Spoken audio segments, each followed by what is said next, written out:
I was down, but now I'm up. Yeah, this all God, this ain't no luck. Yeah, I used to be stuck in that mud. Whoa.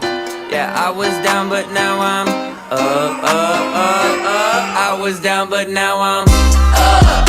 Yeah, this all God, this ain't no luck. Yeah, I used to be stuck in that mud. Yeah, I was down, but now I'm up.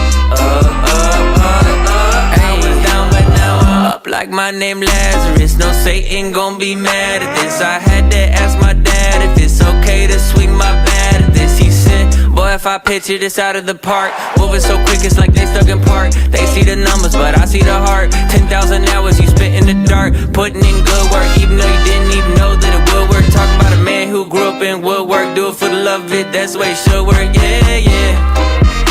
I know some people gon' look at me crazy, and I'm like, for what? For what? Man, I was stuck, I was down, but now I'm up. Yeah. This all God, this ain't no love. Yeah. I used to be stuck in that mud. Yeah, I was down, but now I'm up.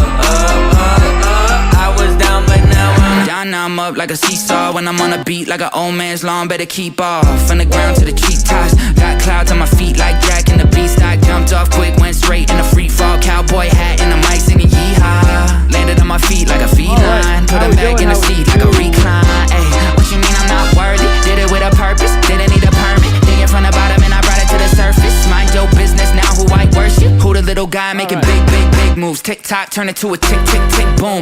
Yeah, I talk a lot of stuff. Probably thought it was a bluff. Till I went and turned it where I was down, but now I'm up. Let's go. This all God, this ain't no love. Yeah, I used to be stuck in that mud. Yeah, I was down, but now I'm up. I was down, but now I'm up. Okay, alright. How are we doing? Welcome in. Great to see you guys. It is another day, baby. Another day, another opportunity. What up, Ryder? What up, Angel? What up, Jay Coop? Danky P in the house. Valerio in the building. What's up, Wokey? Kingston says hello to everyone. I don't know if you guys can hear him. T. Callahan in the building. All right, let's go. Welcome in, everyone. Welcome in. Great to see you guys. Happy Wednesday. And let's have a great session here today. Yeah, welcome in. Mr. Profit's in the building. What's up, Captain? What's going down? Rich Liz in the house. Ken Hard, good to see ya. Arrow Sassy in the building. All right, the winners are here. We're ready to go. Yeah, we are ready. Cable Trader in the house. That's good. What up, Yogi? All right, I think we're good. Kingston is done crying. Lucas is in the building. There he is. What's good? What up, OGH? I think I'm ready to go. Why don't we begin? Let's go ahead and pray real quick, and then we'll start. All right, let's do it. Father God, I thank you for this moment in time, another opportunity for us to gather together to sharpen each other. We thank you for the vision, and we just pray that the light would continue to shine on our path. And we thank you, and we give you the glory in Jesus' name. Amen, baby. Amen. Let's do this. Let's have a great day ahead of us. Let us rejoice. Let us be glad in it. If you got a bad attitude, just shake it off, man. Shake it off. You're a grown adult. What, are you going to have a bad attitude? It's time to get positive. It's time to shake it off. It's time to move forward. Nothing great gets done in a negative mind. I promise you that. So shake it off. Man up, woman up, maturity, and let's get ready to have a great day here. All right, get a little smile. Go to your local mirror. Give yourself a smile, a high five, and say, hey, man, let's dominate the day. Let's dominate the day. All right, let's do this. All right, let's get into it. It is the 29th here of July. Let me grab my little tool set. There it is. And let's talk about today. We got some news ahead of us, and should be pretty interesting. We've got FOMC later on today, so that won't really be taking place, excuse me, this morning while we're here together. But the price action this morning might reflect the fact that this news is coming out at 2 and 230 here. So we'll play a little defense here today. We played some defense last night in Asian and walked away with a W. So we'll see if we can stay green here today and catch a nice opportunity before the Fed come in and do their press conference a little bit later. All right, so that's pretty much it here for us today. Tomorrow we got some more news, but we'll focus on tomorrow, and we'll stay locked in on today here. So there was some crazy stuff going on around the world. I think some bombs, some couple crazy things went down, I guess earlier today. So markets should be moving around a little bit. So why don't we get into the technicals? Let's do a fresh top-down analysis. Philippe is here. Nahomes is here. What up, NV? All right, let me you guys lock in just like NV got Philippe locked in over here. Man, Philippe is here forever.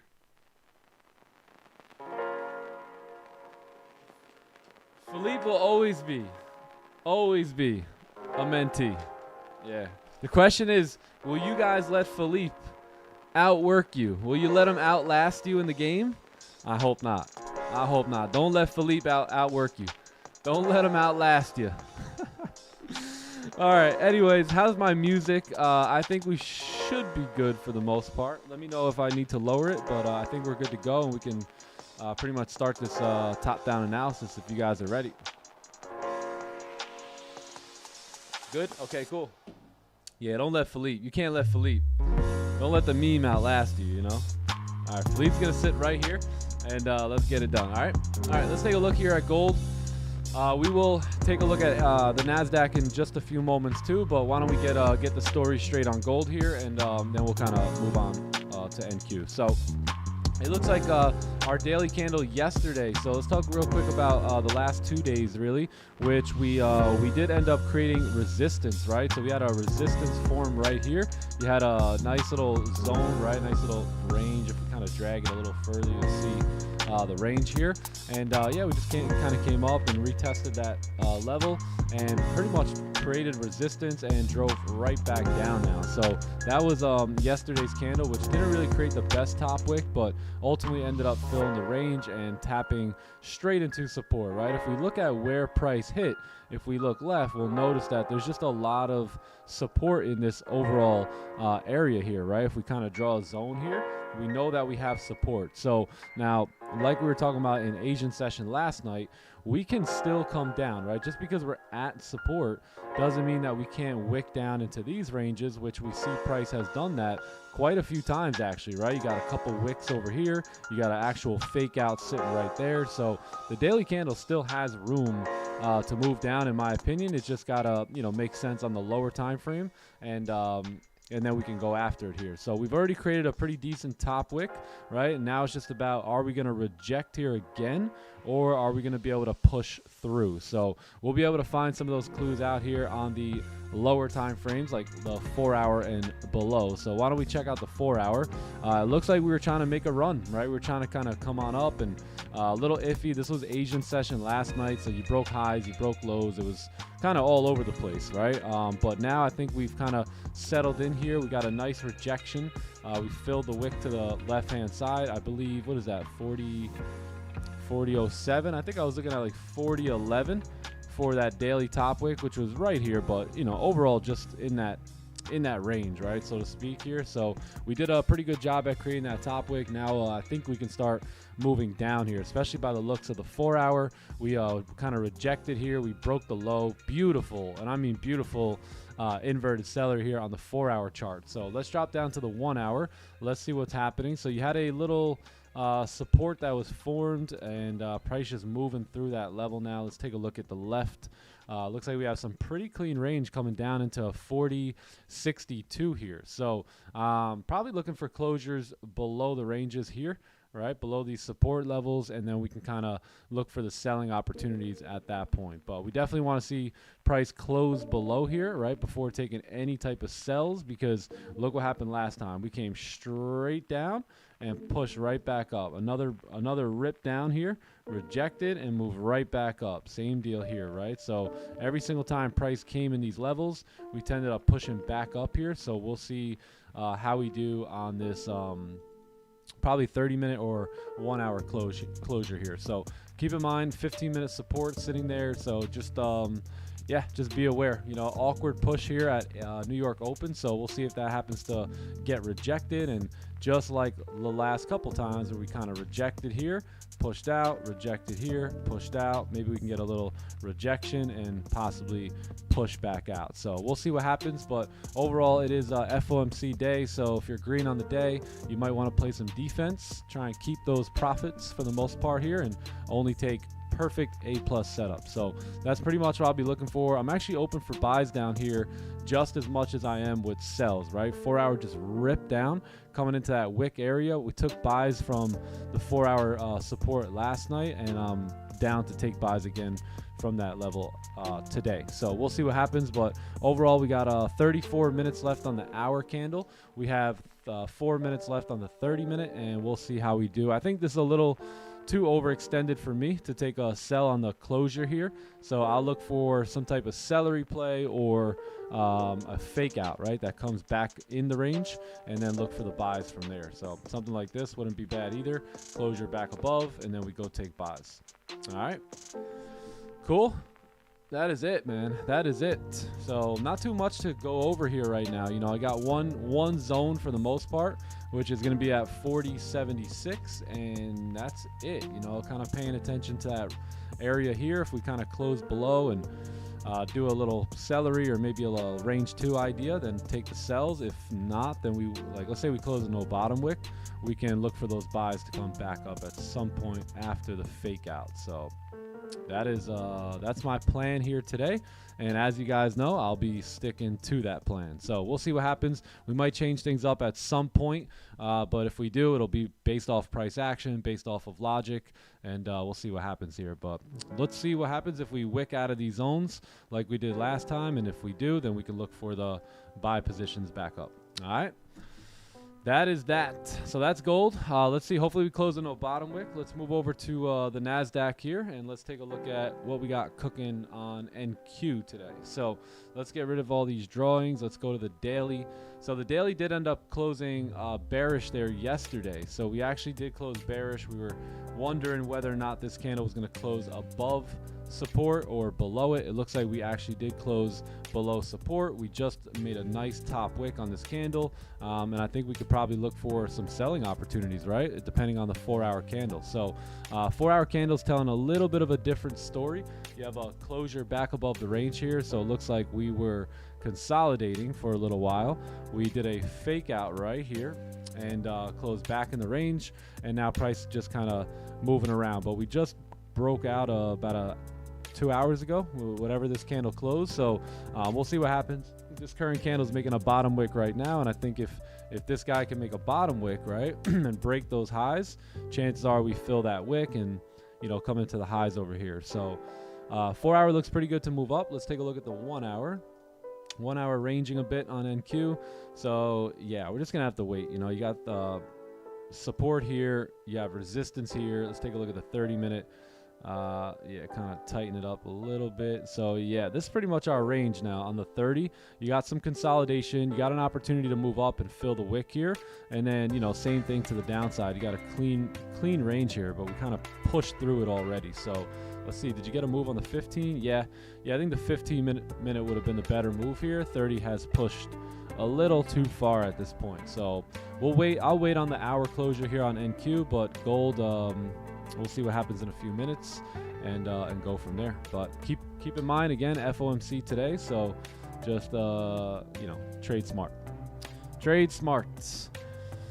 Close below a nice 30 celery would be good. Yeah, gold, I have to go for the celery play here.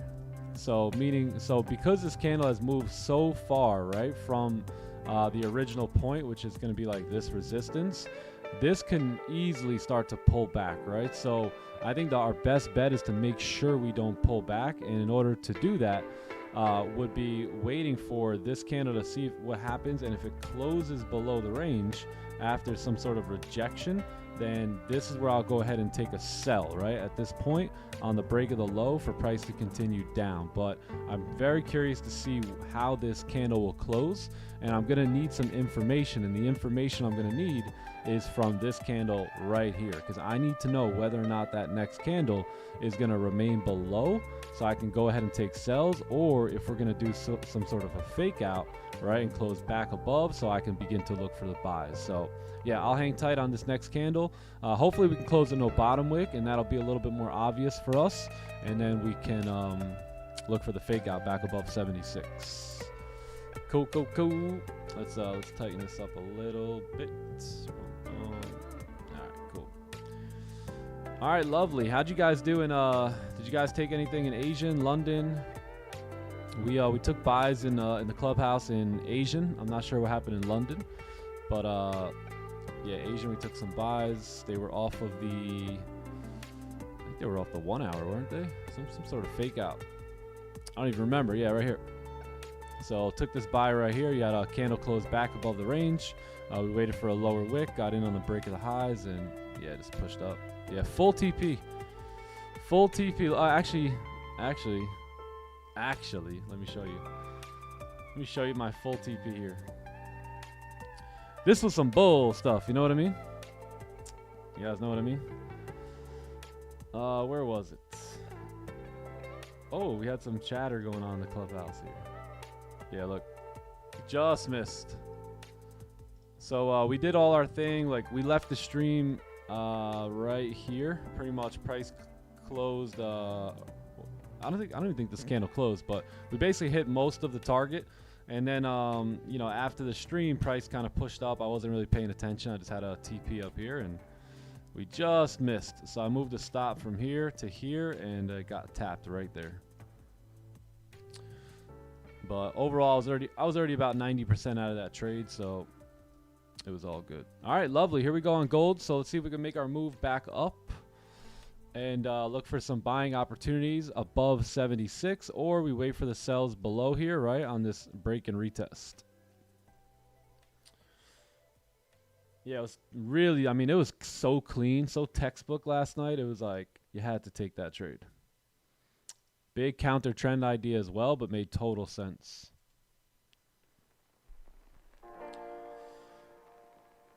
Do I know why the chart numbers changed? Yeah, you guys probably have to roll over your contracts. Today, yesterday, today, tomorrow. I think you got to roll over. Roll over like a doggy.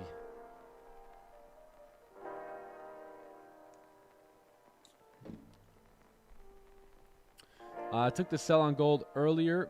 I saw the 4 hour had no bottom wick. Let's take a look. Oh, nice. Yeah, nice move down. Basically, that's what we're looking for now on gold, or a closure above. But yeah, nice push down, support being created. Closure below that support, clean traffic to the left, top wick, entry on the break of the low. Boom. See, like, it could, if you could just do that every single time and never do anything else, you're going to make money. There's no doubt you're going to make money, right? The issue is a lot of times traders will take a beautiful trade like this and then go blow it on some other stupid trade, you know? So don't let that be you anymore. These are the moves, man. Don't these look familiar, right? Notice how once I brought this up, I was able to pinpoint, certain things that make sense, like, you know, resistance formed, right? Staying below the range, closure below, top wick formed, break of the lows, clean traffic to the left, support to fill, right? These are the things that you want to look for when you're getting ready to take a trade. If those things aren't there, then, you know, you basically just stay out, right, until it is there. So, perfect. Picture perfect trade, brother. Great job. Great job. What up, Dan? How are you? Yeah. I have no idea about the contracts, gang. I don't know. You just gotta just get, you know, move with the program. You know what I'm saying? Like, it's on Z now. Just go to Z. Who cares why? I'm not too sure. If you want to know that, I'm sure Google knows and all that stuff. But just move over to Z and keep taking trades like the one I just showed you. Instead of the sells at 90, if we had a weaker closure, grabbing highs.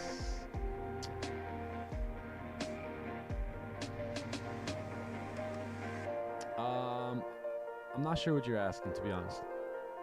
Celery play is kind of out of the picture with that steep lower wick now, so we really want like a retracement resistance formed here. Basically like the last trade that we brought up. Like it doesn't even have to be a crazy resistance as long as we get a bullish candle. See like right here, get some sort of a bullish closure on this candle, and then some confirmation after that, and then we can keep moving down, I think.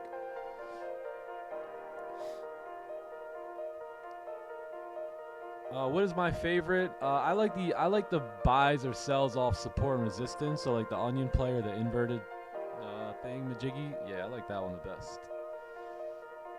I like them all though. I don't discriminate. They're all pretty good. What's your favorite setup? You guys have a favorite setup that you guys like to trade?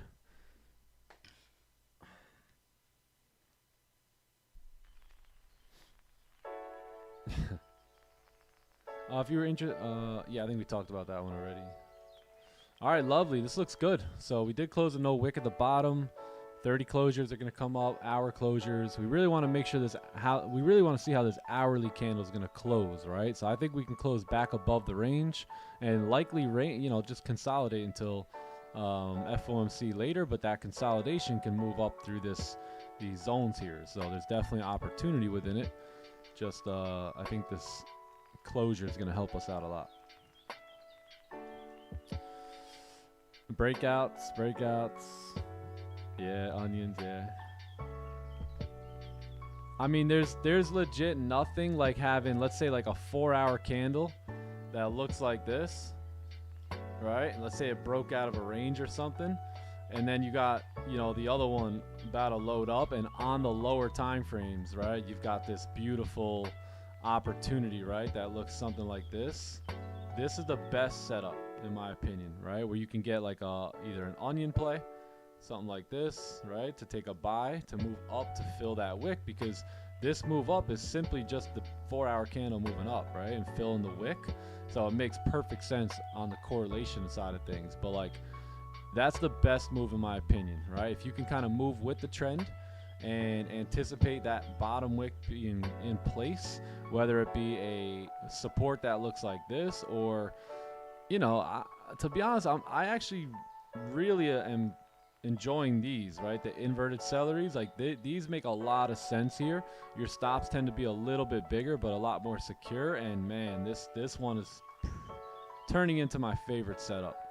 Yeah, the reason I like this better than just the support form is because you have a true like rejection wick, and a lot of times that rejection wick will tap into a perfect zone, and then all that rejection wick will be is that 4-hour low in place. So if you can visualize, hey, that candle coming down to create that 4-hour bottom wick, now the buy stops right here make so much sense, right? And you're actually anticipating the 4-hour candle to start moving up, right, and filling that wick to the left-hand side there. So that wick fill is simply just this range fill, right? And that it really makes a lot of sense, and the data has just proven that time and time again. You can bank on that idea. You can bank on it.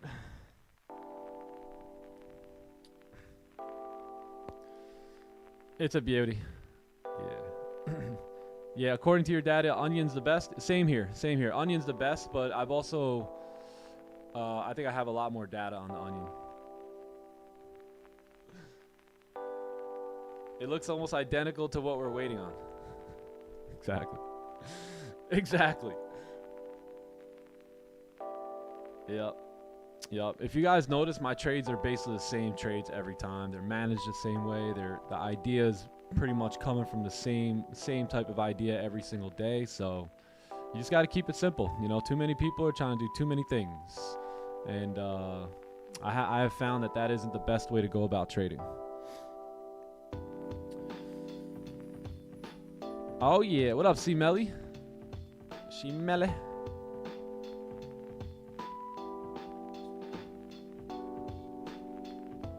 You guys do your affirmations today? Who actually did them? I know I did them. Oh, Nick, I forgot. Oh, yeah. Forgot. What? It's the most important thing you could do. 30 minutes before the stream started. All right. Man, money just flows to me in increasing quantities on a continuous basis over and over and over. It's just so effortless. So effortless. It's called the onion play. I don't even know why. It's an organic trading style. All right, Clubhouse getting it done. Let's go. Love it. Yep. And if you're a parent, did you do the affirmations with your kids today? Especially if you got little ones. We have something in our house. It's called the affirmation station, and that's where the kids have all their affirmations at, and they go in there and they cover themselves with the spoken word. It's beautiful. I told Leia, taught her that your thoughts create your life. Your thoughts create your life. Wish I would have known that at 5. Probably would have chose thoughts a little bit better. The gratitude list, yes sir. Did you visualize your future? Did you go through your mental movie today? I did. How was it? Did you guys have fun?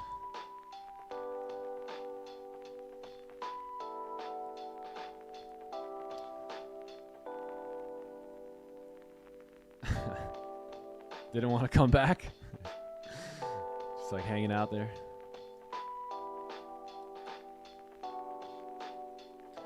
Is it possible to turn the music down a little bit? I don't actually, believe it or not, I don't think it's possible. I mean, look, like, it's gonna be tough to turn it down from there. See that? Basically, it's impossible. Yep. If I turn anything down just another smidge, it will be off. I was down, but hey, if the music's up, just don't worry. Just get the money up. All right. Don't worry about the music. Block it out. Let's just focus on getting our money up here, our knowledge up here, our wisdom up here. You can listen through the music. I don't think it's loud, to be honest. I be yelling at y'all. Sometimes I look back on the stream, I'm like, I'm yelling at these people because someone else told me I was too low. I'm over here like blowing y'all's speakers out. Your wife's saying, lower that guy, bruh. Lower that guy. Enough with that dude. I can't even hear the music.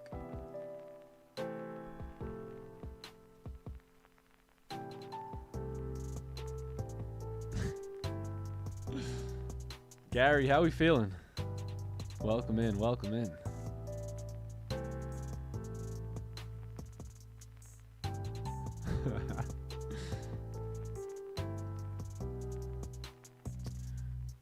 Music's fine? All right, what's up? What let's talk about it here, man. What can I help you with? What are you struggling with right now? Anything you're struggling with in trading, outside of trading, anything I can do to help you in any way, shape, or form while we wait on this candle to close. Why don't we have a rapid fire Q&A? It's not too often that a millionaire just comes up, pops out of the clouds and just says, hey guys, ask me anything you'd like. I will answer all of your questions over the next 17 minutes. I am at your service. If there's anything you need, I will be willing to help you. So why don't you take advantage of that? And let's talk about it a little bit. Let's talk about it. Let me get $1. I got you. That's the thing. I got you. Say less. Your wish is my command. Where to start in the Clubhouse? I would start with the so obviously the live streams. Right? I mean, you got basically everything you need under one roof. So you got live streams. The fact that you can watch the trader that you're learning from actually trade is massive. Most trading teachers won't trade live in front of you. So the fact that you can do that and you can do it multiple times a day is really probably the first place I would start. If I was new, I'd say, okay, I'd look at my calendar and see what times work best for me, and I'd pick 1 to 2 sessions. Right? And from that point, I'd plug in. I'd start running through the entire course. I'll look at the course and I'll go, oh my God, 10-minute videos? All right. I'm going to eat these up. I'm going to start studying them, taking notes on them.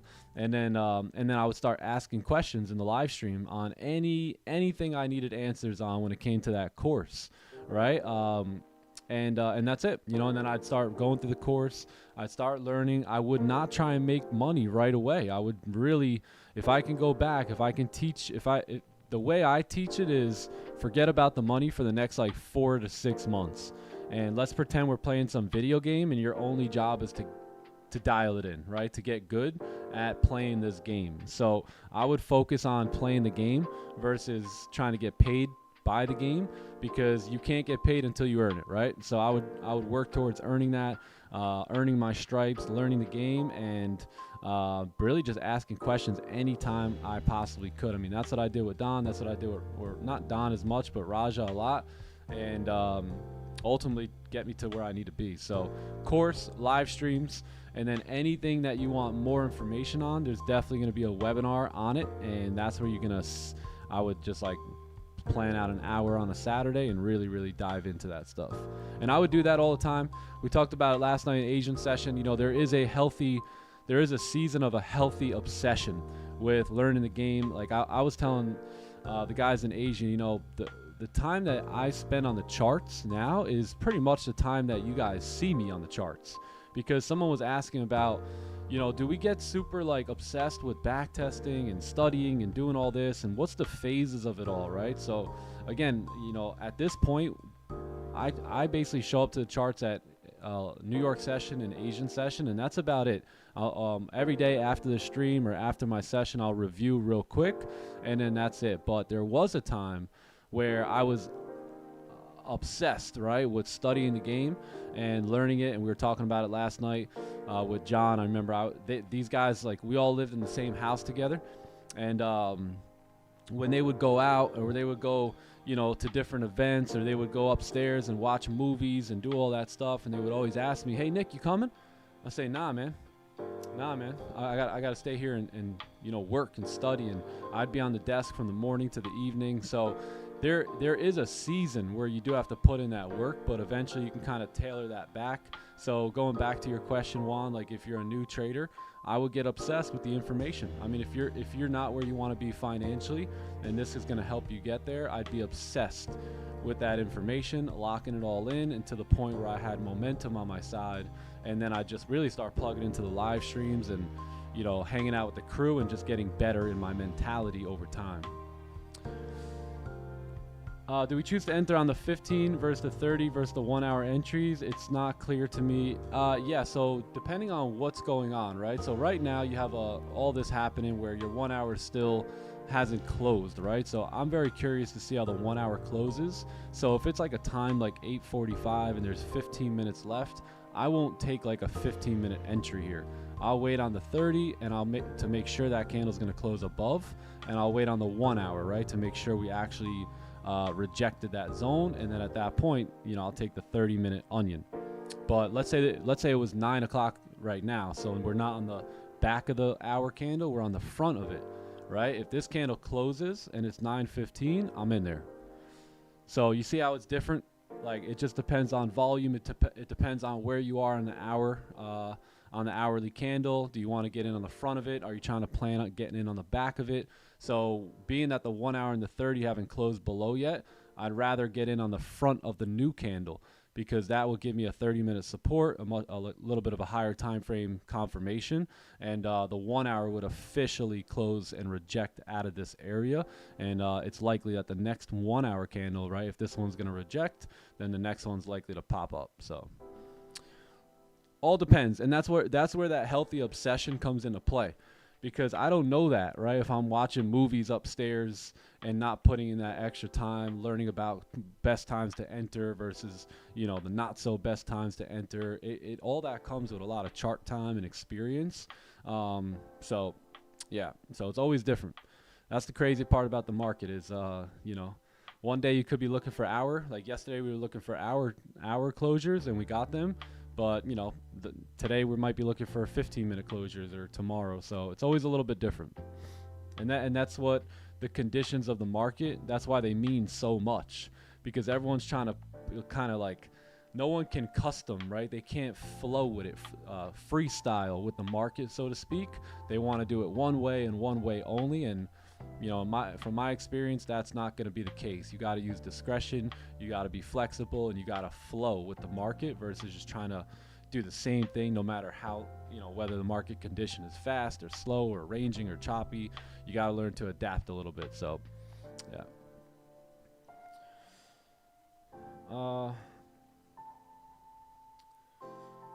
If you had to advise one of your friends that has no morning routine, what would you tell them to prioritize? What would you fit in let's say, an hour? No phone. So no phone for sure. You don't need to know what anyone else is up to when you first wake up in the morning. I would get hydrated. I would get quiet. That's what I would do. I would get real quiet, and I would spend time in prayer and meditation. I would map out my day, talking about basically claim it, right? Today's going to be an awesome day. I'd visualize my future and what I'm trying to accomplish, and probably journal and work out a little bit. So hydration, silence, prayer, meditation, journal, and exercise.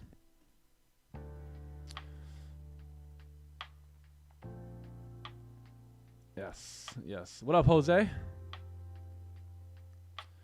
How do you add positive expectations on the live accounts when adding stops? I really don't, bro. I really don't. I think that one Asian trade, I just got lucky. I didn't get my order in, but I usually take all the trades that I take on my funded, I tend to take on my live too. Yeah. Just make sure you're taking good trades and you'll be able to, live with it. My struggle's patience. Yeah, patience. Focus in my middle. How did you guys transform?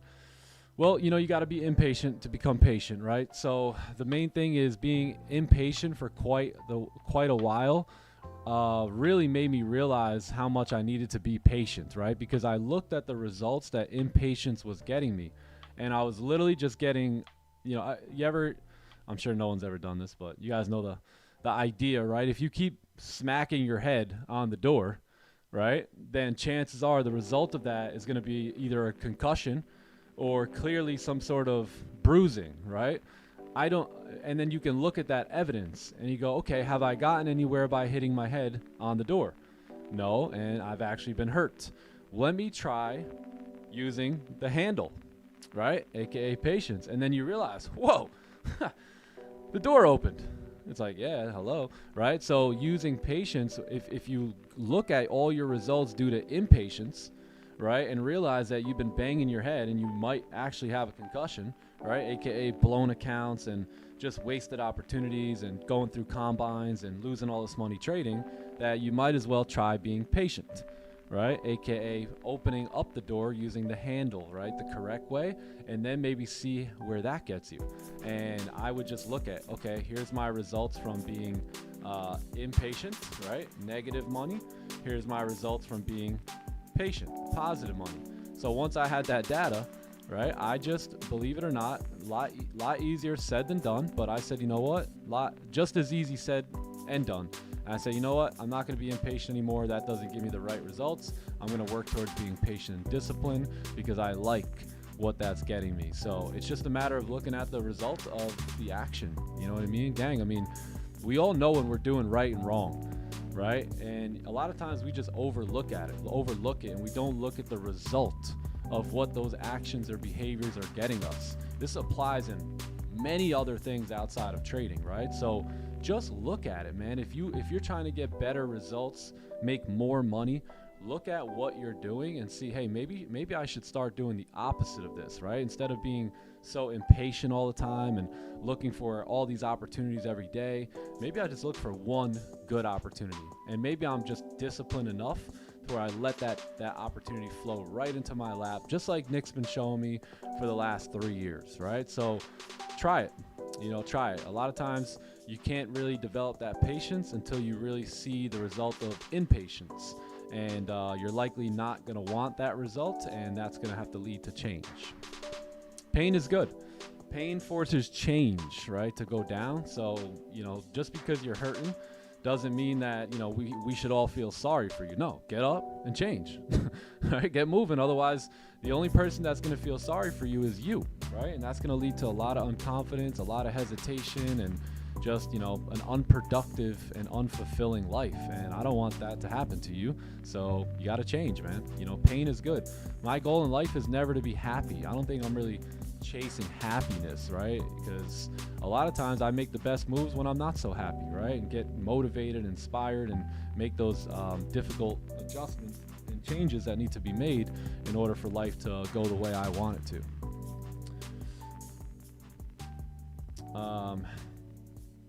If 4 hour closes doji, how do I approach my session? You count on the lower time frames, and a lot of times that will lead to a no trade day.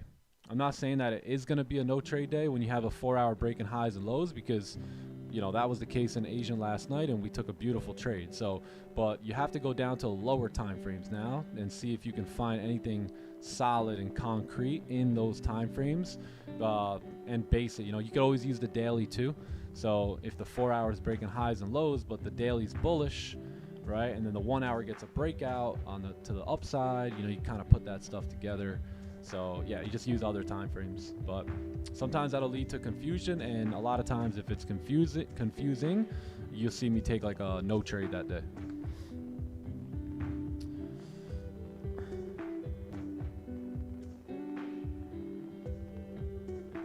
Just feel like I'm breaking rules when executing during low probabilities. Well, what's the data say? You know, are you succeeding during those opportunities? Is it not working as well? And if it's not working as well, what else is it? Is it that the trades aren't working, or is that like, are they struggling? Like, what is it? Because then you can really pinpoint whether or not it's volume, or whether or not it's a good trade to be in. So yeah, I'd have to see a little bit more of the data.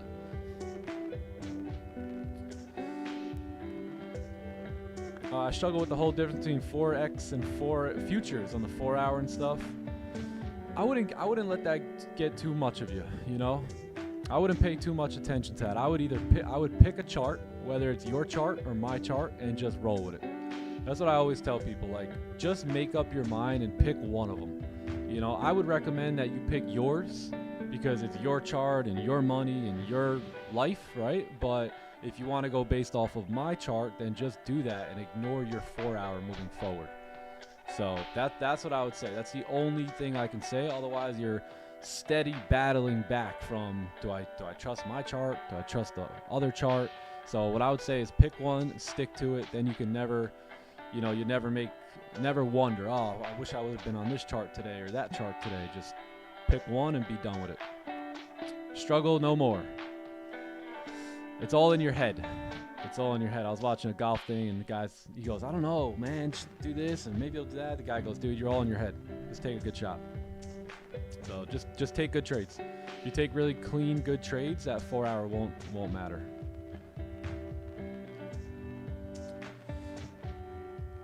All right, let's see. I haven't seen anything from YouTube. Let me go back to YouTube.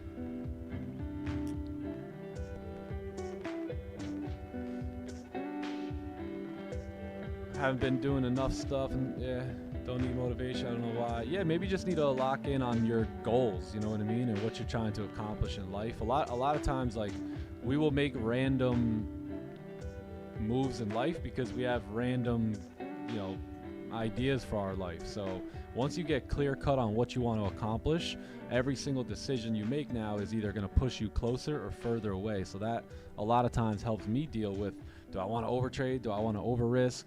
Do I want to do this? Do I want to do that? I'm like, I don't know. Is it going to get me closer to where I'm trying to get to?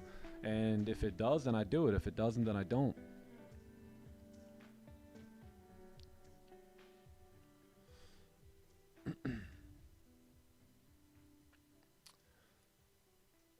Yes, sir. Keeping faith in a losing streak is just going back and looking at all the winning streaks, and you know, again, like you have to realize, like, how many W's have you taken as well. So like Mark Douglas says, you know, you're going to run into losses, and sometimes those losses can come in a streak, and no one likes to have a losing streak, right?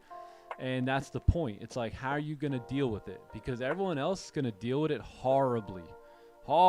It's going to destroy them, and they're going to have to reset the cycle, and, you know, August will be their month. But it's like, how will you deal with it, right? So it's never about the loss. It's always about what happens after the loss.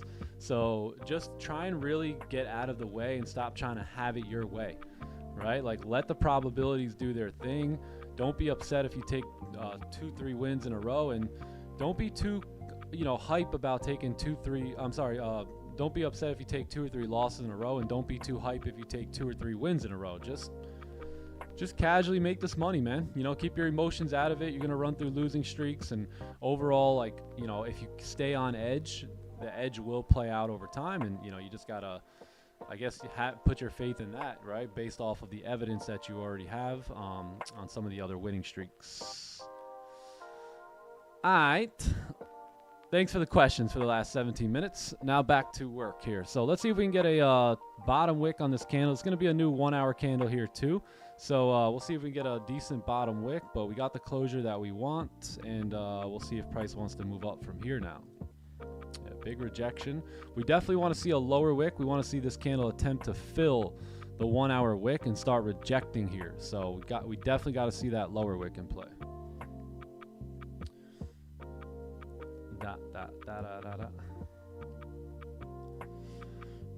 All right, let's see if we can get it.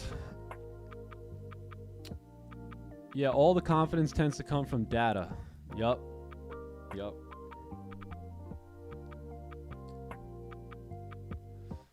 It really doesn't. Again, I was telling you guys last night, I would say to Anna, like, when I was first getting comfortable with trusting probabilities, I'd be sitting there with my wife, and I'd be like, hey, look, this is a setup, and it doesn't really matter right now if I want to take this or not. I have to take it. If I don't do this, then I screw up the probability numbers. So I would kind of just say that, right, in my own mind, like, nah, I got to take it here, because if I don't, then I'm going to mess up my numbers, right? I'm going to mess up my probability and all that stuff, and I don't want to mess those numbers up. I don't want to get in the way of it. So if it looks good, like a playbook setup, I'm just going to execute. I'm going to keep my size pretty low, and I'm going to learn, right, over the next couple months on, which ones are better to execute on versus which ones aren't, what times are better to execute versus which ones are, not the best times, and what are the best setups and what are the best entries, right? So I don't think many people do that. I don't think they do. And I had to lose a lot of money to reset like that and slow it down a little bit to speed it up. And I'm so happy I did. And that's why I preach that stuff to you guys so much about just calm down a little bit, right? You don't even know how to trade. You never even made money. Like, why not just stop for a second, right? Forget about the money, right? And start learning the performance of it all. So that way, eventually you can get what you're after, which is the money, So it wasn't until I slowed it down and started really like taking everything off of me, all the pressure, and putting it on the playbook, that I started to perceive it in that light. Grind time in the house. That's goody. Asian trade last night was at 9:30 p.m. I think, right? Yeah, I think it was 9:30 p.m.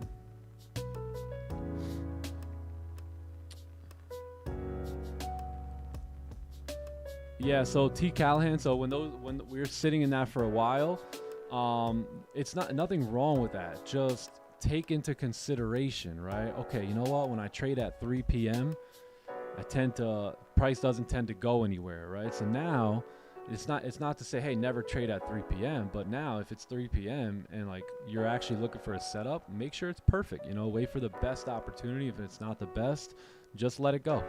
Knowing that, hey, there's not a lot of volume. The last 10 times I did this, I just ranged around pretty much the whole trade and got out in a loss or a break even or a little profit, and just kind of keep notes on what's taking place there. So now you know how to approach it next time. And it takes a while. It takes reps. It takes quite a few trades to really catch on to things.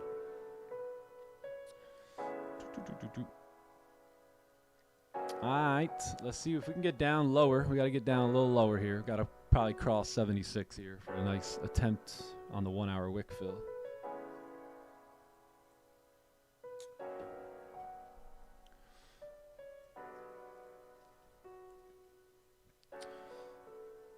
Target entry likely to be 85 here. That'll be the rebreak of that 30-minute high after creating a low, so we'll see.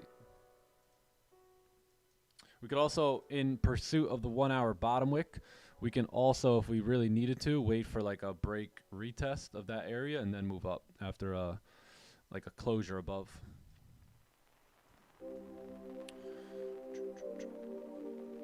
Yeah, that might be good for me though. That's gonna respect the previous 15, bring us down on the 30.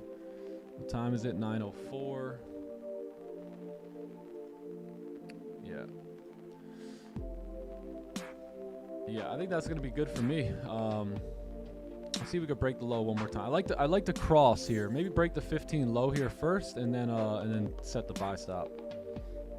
I'd like to really push through 77. That would be great if we could do that real quick. Would I put my stop loss? Yeah, I put my stops in this case probably below the range here, about 100, 130, probably around that. Yeah, and then partials for me is going to be sitting up here at 92. 92. FX champ in the building. That's good. Clubhouse amazing. Oh, glad you like it, brother. Glad you like it. There's just so much in there. There's so much more I'm adding to there. Like my goal is to help people, not necessarily just put it in a box and help traders. I want to help people, right? I'm gonna start putting out some different videos on different topics, like just mindset, emotions, financial literacy, psychology. I'll relate it to trading too, but there's also going to be some videos that I just want to help you as a person, right? Trying to maneuver through life, and as you make money, you know, understand what to do with it and all that. So yeah, so I want to start adding a lot of flavor to the Clubhouse when it comes to that type of stuff. So there will be a lot to go through, and it'll be a cool type of system where you can really go through and, you know, develop yourself as a trader and learn how to make money, but then also learn the mindset it takes to keep the money, you know. And then I'll give you guys some specifics on what to do with the money, if you know, if it makes sense to you, and some of the things that I do. So it should be pretty good. Yeah.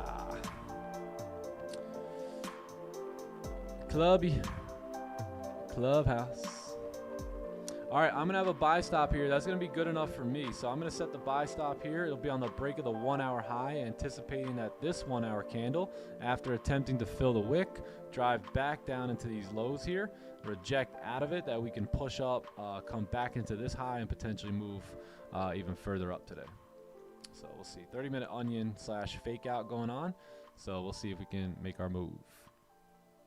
And then, like I said, like worst case, we could always wait and possibly even get a better entry, right? So let's say that this candle closes below the range, and then the next candle closes back above it. We can also look to take the buys from this point right here. And that'll be even a better entry, and we'll be taking partials at that wick fill, and then, you know, moving up for that range fill up there. Yeah. Actually, I think that move might be best. Yeah, I think I might wait on the 15 closure here and see how that candle closes, right? And if we can kind of close above, great. But even if we can close below, we can start looking for that fake out there. So that might be the best. We could probably go much larger on our size there, have better stop losses too, because right now our entry's a little up here and stops are a little down there. So why don't we just delete this for 7 minutes? Let's see how this candle closes and possibly get a much better entry here. Yeah.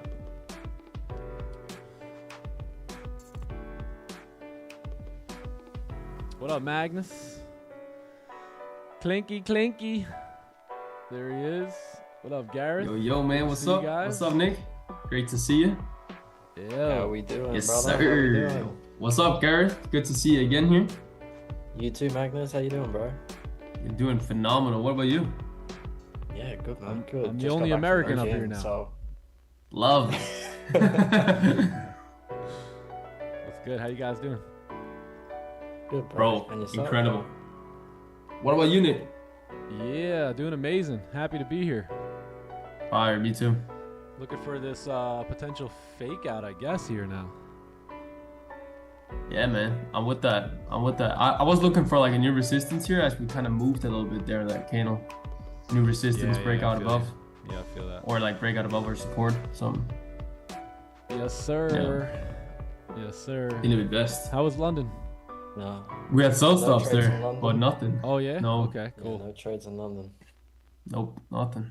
We had a post London trade actually. Some people took that. It was like at 5:15. That was pretty good for the fall bottom width. I think you showed it at the first stream or the first like when you opened up the stream here. Yeah. That one. Yeah, that wasn't bad. Yeah, pretty good. That was what we planned like after session. I wasn't at the 4 hour desk broke though, below is but hard. yeah, that was pretty good. Pretty nice. Yeah, we were pretty anticipating nice. the 4 hour lower wick to come in at some point because it kind of and we made it. So we just couldn't find an entry. That's all. Nope, nothing, man. Nope, that was a tough one. W. But yeah, good Honestly, session. with an FOMC day, taking a green trade in Asian, I don't mind calling it a day here neither. with Nah, I with mean, I one feel you. trade on the Yeah, me board. neither. Nah, absolutely. I'm all right with a no trade day too. I'm cool with another trade. I'm cool with no trade. That's the cool Absolutely. part. Some people are not cool with no trade, and that's what hurts them a lot. You know, is that I gotta take a trade.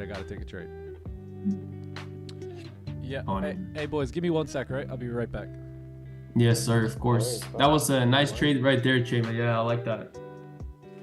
Resistance. Yeah, either way you took it there or you took it further down when we got the 15 breakout at 5:15 a.m. Eastern time. I like both. Yeah, I like it. Did you take anything, Gareth? Just the buys in Asia. That's all. Yeah, I've but taken after that? today. No. That's all I've got today. I wanted something really good if I was getting that second trade in today with FOMC and everything, and I wasn't too convinced by anything in London. No. Oh yeah, your Asia is the same day. I forgot that. Yeah, that's right. Yeah. Sorry, my Yeah. Asian is Asian's first thing in the morning. That's so weird because they sleep after Asian, so it's like a new day. But for you, it's so weird. Wow. Yeah. What time is Asian for you when you're back on? 2 a.m. 2 to 4. Right. Yeah. Yeah, that's why I'm a little. Yeah, you know what about coming. Yeah. Yeah, I might join the 2 a.m. club. I don't know. Some point maybe. Maybe like 1 or 2 days. It got to be a special day when I come. I reckon when you have a 100k live account and those trades are worth like 5k, you'll be like, oh, I might wake up at 2 a.m. to get in a trade. All right, I might wake up there. Yeah. Now, Yeah, Asia's right. been hitting though. Like, I see Nick's been that. calling some really, really good trades in Asia lately. Yep.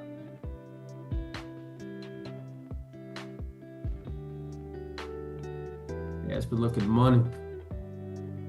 New York at 8 p.m. in Asia is unreal. Yeah, wow, that's insane.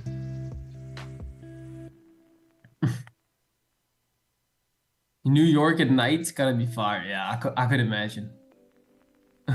Mate, it feels like you're warmed up for like a big night. It's like to end the day at New York, bro. The amount of times you're like, bro, like 9:30 p.m. You're like, I'm locked away in my room. All my family's gone to bed, and it's like I'm just like hunting for a trade.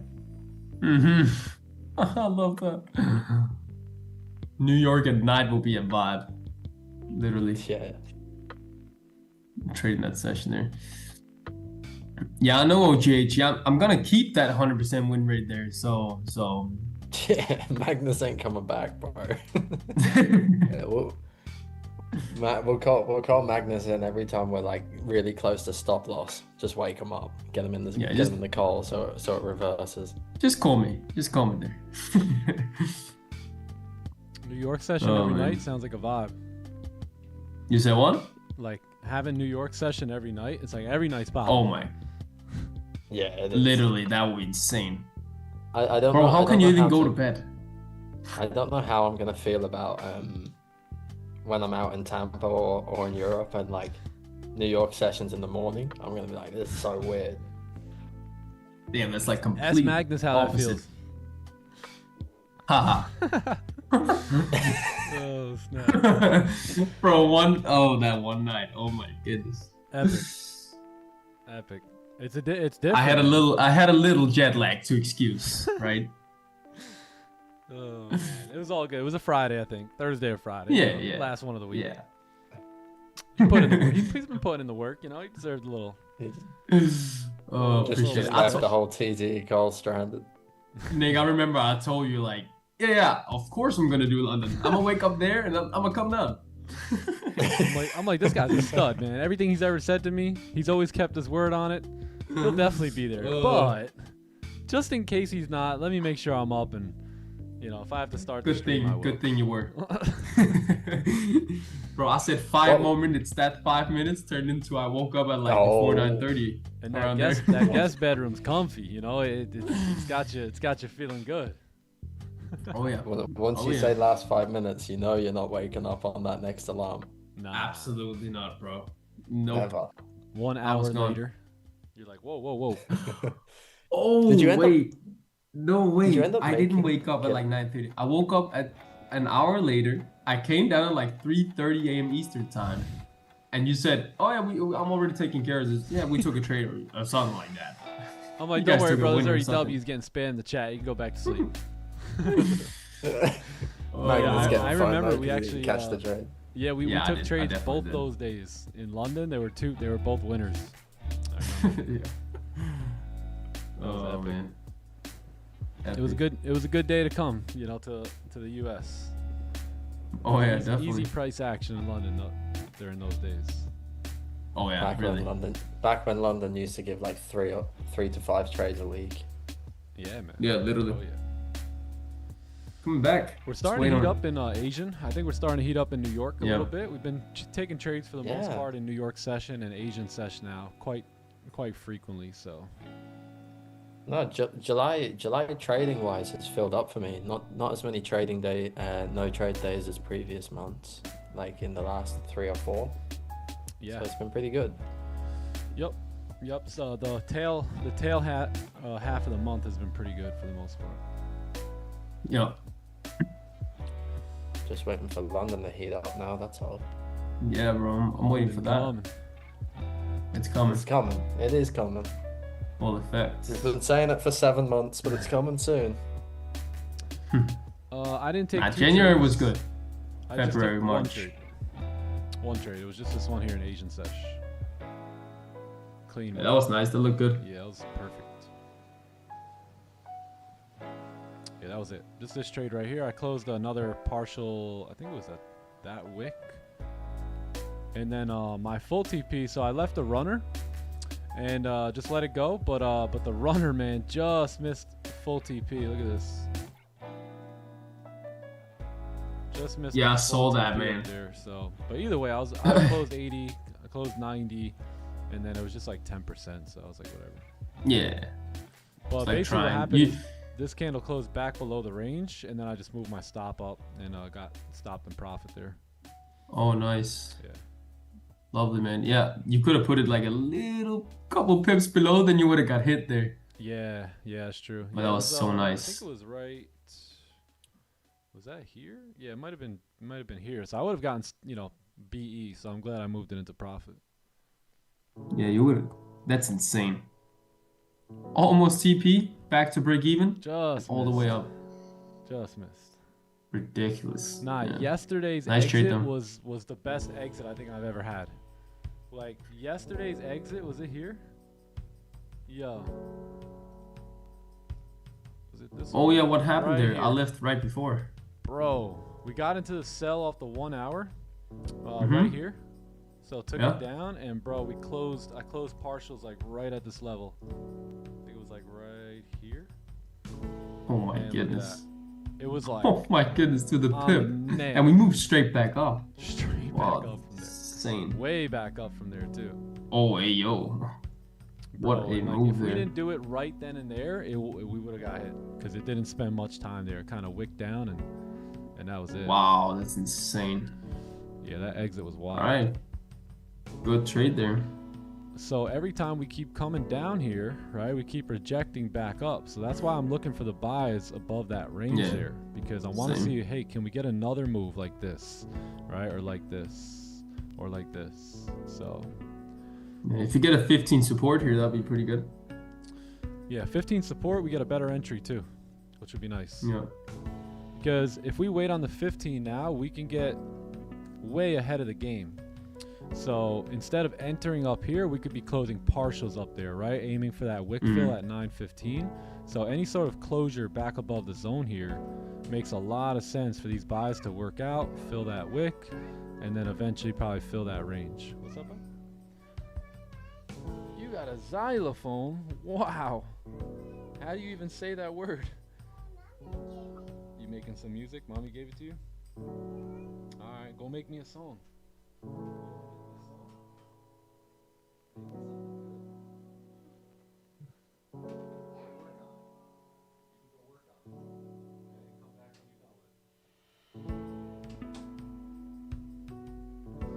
Oh my God, I thought the move happened already. Yeah, I was looking at it too. I was like, damn, that looks pretty like, good. what, that quick? Yeah, I'm looking for that. I'm definitely looking for that. No, you don't need that, you silly. This guy. FOMC tonight. Let's see if we get out of that daily range. Yes, sir. That's what I'm saying. I think with FOMC coming back, we could pop straight back up in this range here. Absolutely. Just kind of mess around up there. Look at the daily, man. It's been ranging so, like, it's been pure chop on a day, on a daily. Yeah. 4 hour was not pretty in Asian last night either. Not in London either. Look at that. This, man, this like inverted celery on the 4 hour was beautiful. Yeah, true. But 9:30, yeah, oh yeah, my bad. I thought we were creeping into 9:15. It's this was the 9 to 9:15. Yeah, so let's see. We're creeping into 9:30 now. Yeah, looking good. Right. You made a song for me? Ooh, I like it.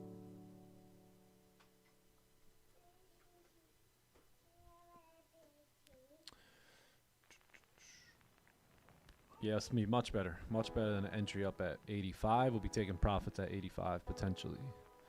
If not, then we have to shoot for the 30-minute celery, which will still be pretty valid. We just won't get the lower entry. Nope. Or we might get a pretty good push here at 9:30.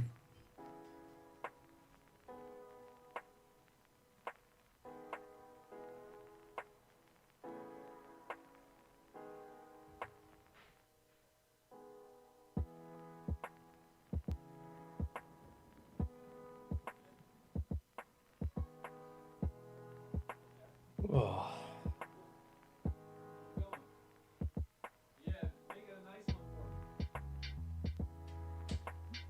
Gareth, you have one of those brownies? Oh, yeah, I had one. I bet you would. I did have one. I did have one. But I can't help myself. They were too good. B-Day brownies?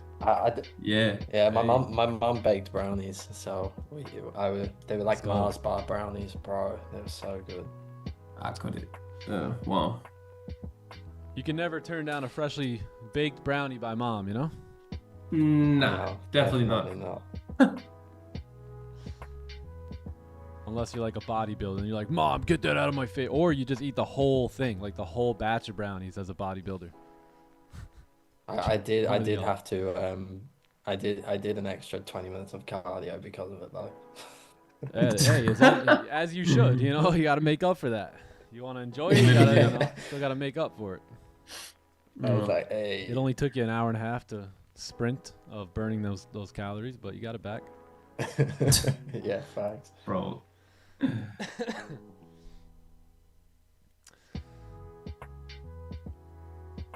I don't know, not those type of brownies, Rich. I don't think Gareth's mom was cooking those ones. Little magic brownies. Yeah, you know those brownies in the pot variety. Yeah, who's ever seen that one movie, man? Oh man, it's not coming to me at the moment, but such a funny scene. What up, Green? Green in the building. It's goody. Funny, man. Hey, how are you?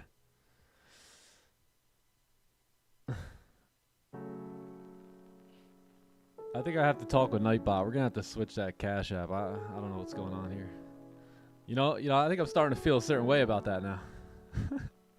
I forgot to check his Cash App history when we met up the other day.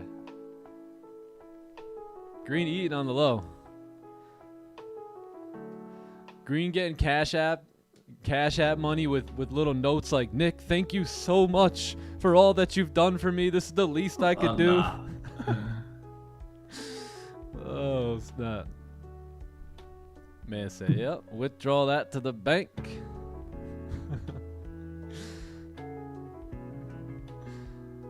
Straight to Green's bank. Oh, snap. Bro, it's too funny. He increased his tax bracket off of those. Crazy. He's like, nah, nothing's coming in. Yeah, no one's donating anything. Yo, what up, Vicky? What's good?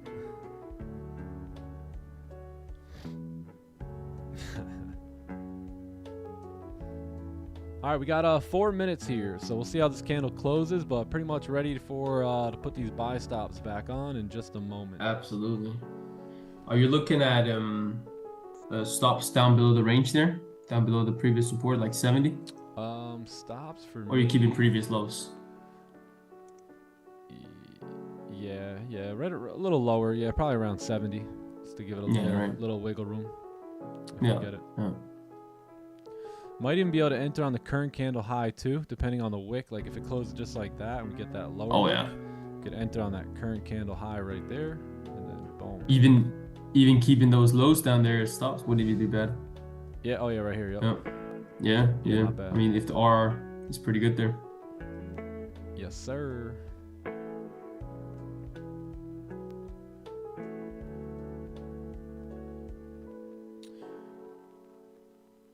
Uh, 15's a rejection, but the 30 minutes still clean. Yeah, so that 15 rejection is actually, I'm looking at that more of a, not as a rejection, but as a target, especially if this candle closes above. One thing I know is that when volume comes in, that's when wicks get filled.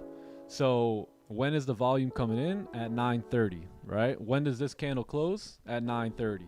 So we got 9:30, which equals volume. We have a wick, which equals a wick fill, and that's where I'm kind of targeting that wick now versus looking at it as a rejection. It's called like a wick fill. Wick fill. A wick fill. So your main idea for this 4 hour to close back in the range? Yeah, pretty much. Yep, close it back above, yeah. We tap target too. Looks good. Does look good. Don't go. Stay right there. That flaw could absolutely run here. I can see that. Stop. All right, everyone, no talking. Call me.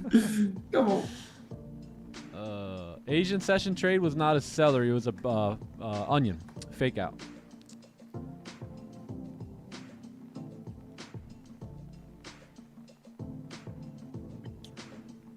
All right, Golden. Let's see. Do.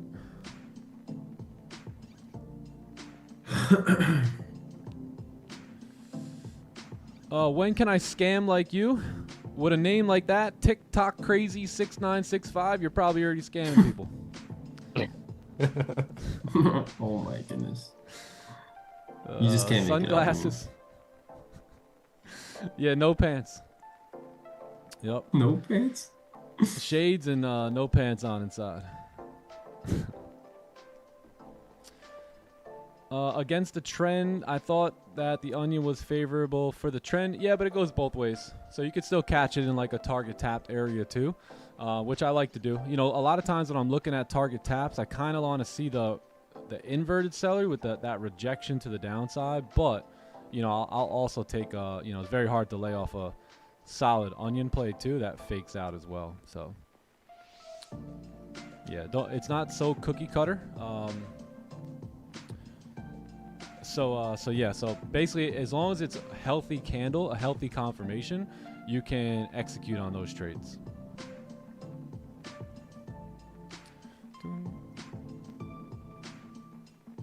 Let's go grind time. Happy to have you back, brother. Great to see you in New York as well.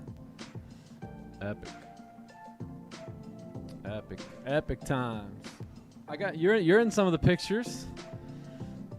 Yeah, I got most of the most of the pics back from the New York meetup. So they were pretty good. Do I still have that buy stop? No. Right? Nothing. Do you want a pack runner if it closes like this, or would you just be happy? I don't mind a pack, with but the way it is? I don't think I necessarily need one. Whoa. Hey, yo. Who took the buy too early? Why? I mean, the early buyers there are definitely getting stopped out here.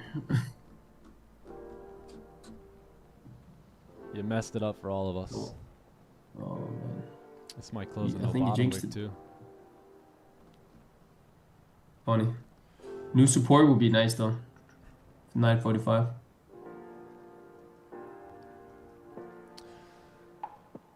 Wow, really? Hey, no bottom wick? A and B. What's happening? Alright. No, oh, right at support here too.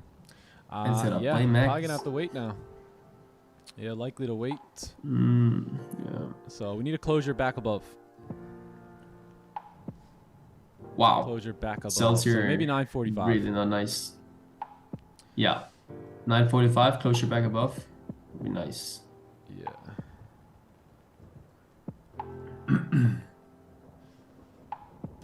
What would be a good pre-trade checklist? That's a good question. So what I like to say is, do I have higher time frame direction? Is there volume coming in? Do I have a playbook set up? Is there clean range to the left? And if there is, then usually I'll execute. Yeah. Put a good size on it according to the condition and then execute off of that. So usually if those boxes tend to check, I'm good to go. How much does your mom pay for your apartment? That was a good one, man. What a joke. What a joke. Our setup, a rejection in the 15 and clean on the 30. It just depends. You know what I mean? It just depends on how, if it's chopped up and in a nasty range, then you might want to wait for the 30, right? You might not want to execute off the 15. So it just depends on what that time frame is up to. If it's looking really just choppy and like a move can't really play out, then that's when I'll wait on a higher time frame, like a 30. If it's a 15 that I'm looking at, I'll wait for like a 30 or maybe even a 1 hour. Maybe the next 30-minute candle is also the same time as the next 1 hour candle. So now I'll have multiple candles kind of stacked up in my multiple time frames stacked up in my favor there. So yeah, I'll tend to do that as well. Man, you don't know how bad I want to execute an impulse entry on the break of these highs, but I think we should be waiting here, man. That 4 hour can rip. I was thinking exactly the same. 1 hour can rip.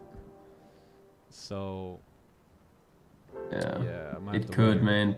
Everything is just at support right now. 1 hour is weak, having closed below. 4 hours at support, daily at some support. I mean, it's chalk for the sells there. Yeah, no sells for me here. Be great Absolutely if we could fill that wick and then pop back up and close above at 915. Something like this. Yeah.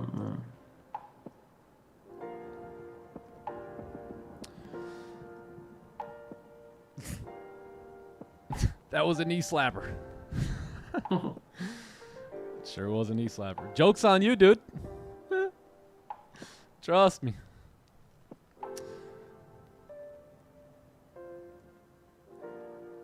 Would you be the same trader as we see here if we weren't watching the stream? Yeah, I really don't take too many trades off stream, and the trades that I do take are just playbook system, playbook trades. So again, I try not to be that guy. I don't want to reinvent the wheel. Basically, whatever you see me do here is what I do there. Why would I do anything different, right? If this is what makes me my money, why would I ever want to go against it? So yeah, I mean, I'll take trades outside of the sessions, but my behavior, my thought process, all that never changes. Never. How come I didn't like the bearish 1 hour? We're just at support. So we got a lot of support. We never closed above it. See how this 1 hour candle was down, but it rejected, closed back above the range. So I don't really like to sell into supports and sell into, these rejection wicks, especially if you didn't get a closure below. Nick, would you like inverted celery here? Yeah. On the 15? Yeah, I'll take it. Gold? I'll take that. Yeah, right. Yeah, even though we don't close above range, but again, it closed above support there to the left, so it looks pretty.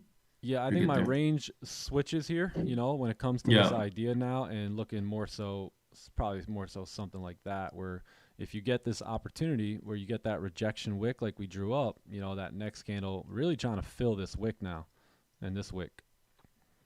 So yeah, I like it. Actually, I like that too. I like it. I like it a lot. NQ is clean. Let's take a look at NQ.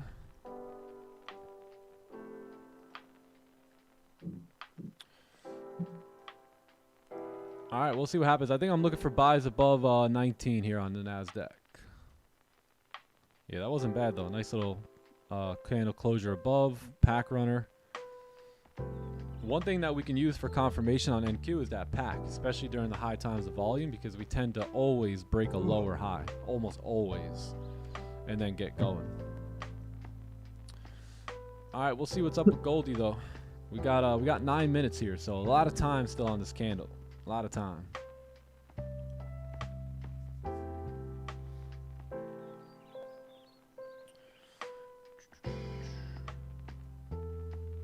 I want this impulse idea, but I don't at the same time. It could just do whatever, like. Yep. With that 4-hour look is an FOMC later, you just never know with this price actually. Yeah, I'll chill for the closure. Already up on the day, so not really a need to be so aggressive. No, it could just so easily break those daily lows too. Yeah, break that high and then drop down. Yep. Now we making money by the minute.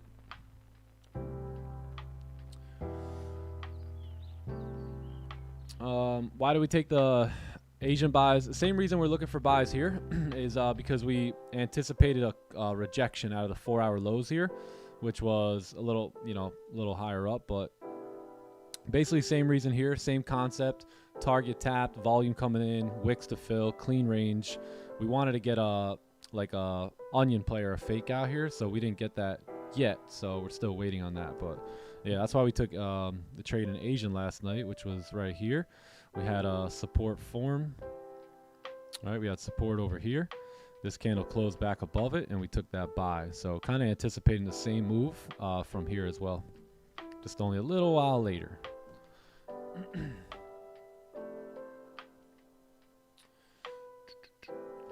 Same idea.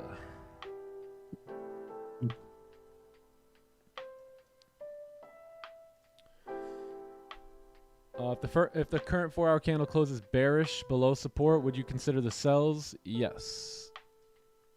Yep. Got to close probably below. Yeah, probably below here though, because you're at support now. So you got to close. Yeah, that'd be probably much below better. this one. Otherwise, if we just close below here, now it's all messed up for FOMC because now you can go either way here. So that's the tough area. Literally. FOMC pre-range kind of. Yeah. Pre-FOMC.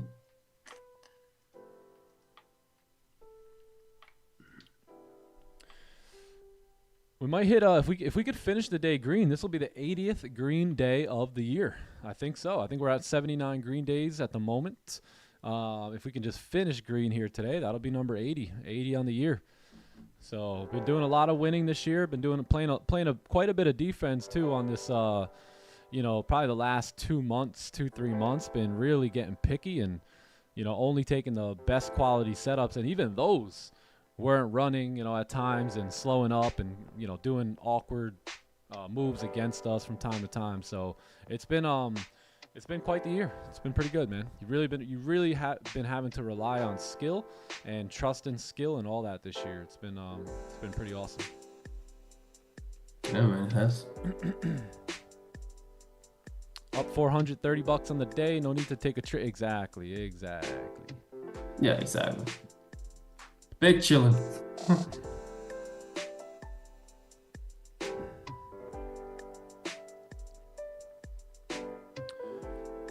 Never see 30 minutes support level. Just need to move. Yep. Yeah, 15 looks good here.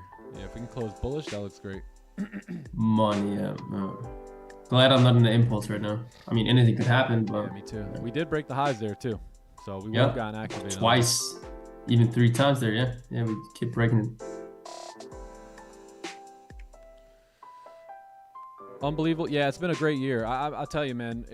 I've been noticeably getting better as a trader over the last 3 years. I think has I mean, it's almost like day and night. So yeah, it just comes with time, you know. See how I'm patient in the result, but aggressive in my work ethic with showing up here every single day and trusting the process. And over time, you know, you start to hit some of those nice numbers, and then bigger numbers, and then bigger numbers, and that, and you know, just to think like, hey, there'll be bigger numbers from here too. You know, like pretty soon I'll be like, all right, I want to play at the 20K level, you know, and win and lose at 20K. So it's a process, you know what I mean? And you got to give yourself time to grow in that process, and it takes years. It takes a life, you know. It takes a life to really be successful and whatnot. So yeah, I appreciate that. But yeah, over the last couple of years, I've really seen some awesome improvements in my trading.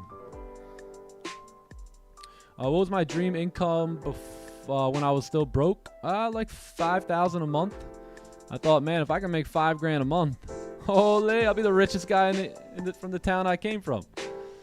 But now we're making that in a day, you know. So it's you never want to put limits on yourself at the same time. Yeah. Are we gonna buy? Not possible. Yet. We might buy, just not yet.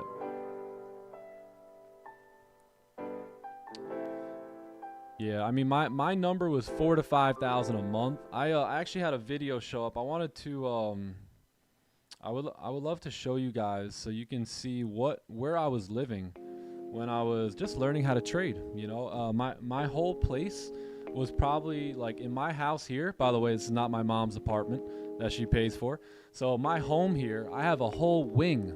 There's a whole wing of the house that's like my office. There's bathrooms, stuff like that. And I mean, that was the size of the apartment I was living in when I was learning how to trade. You know, just that. Like my bedroom, my master bedroom is almost bigger than the place I was living when I was learning how to trade. So it's pretty crazy. Pretty crazy. So my goal at that time was like, you know, $4,000 to $5,000 a month, and that would get me free. And I was free.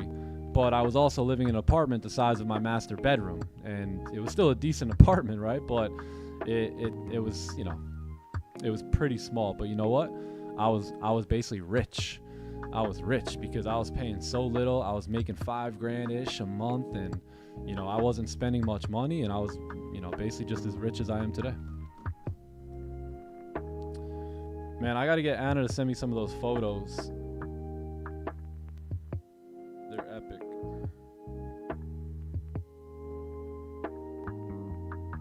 Like I was posting about living the dream in that apartment because I was free, you know. So yeah, I didn't have a lot of money. I didn't have, you know, the best cars and whatnot. I had good car, but you know, nothing too crazy. But I was successful, you know, according to my own standard.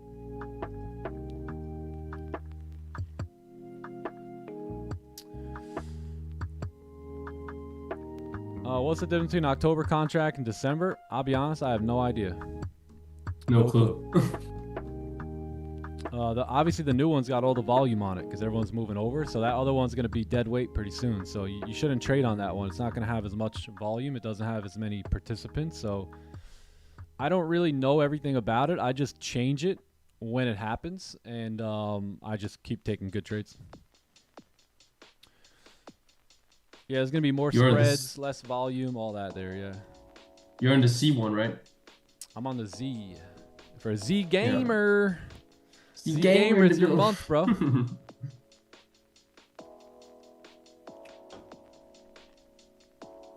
Z Gamer. Yes, sir. You can. All right. You can definitely live that way. 5K a month. We've helped hundreds and hundreds of people make 5K a month. So there's no doubt you can do it. It's just, can you do it successfully? So in order to do that, you got to put in the work. You got to stay disciplined.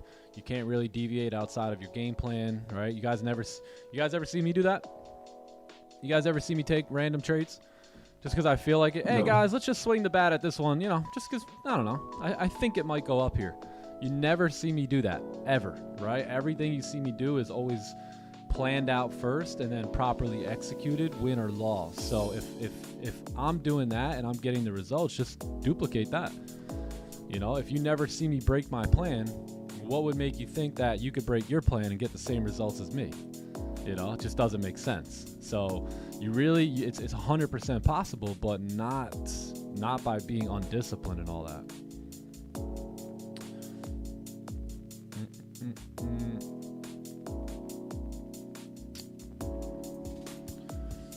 How do I feel after making that in a day?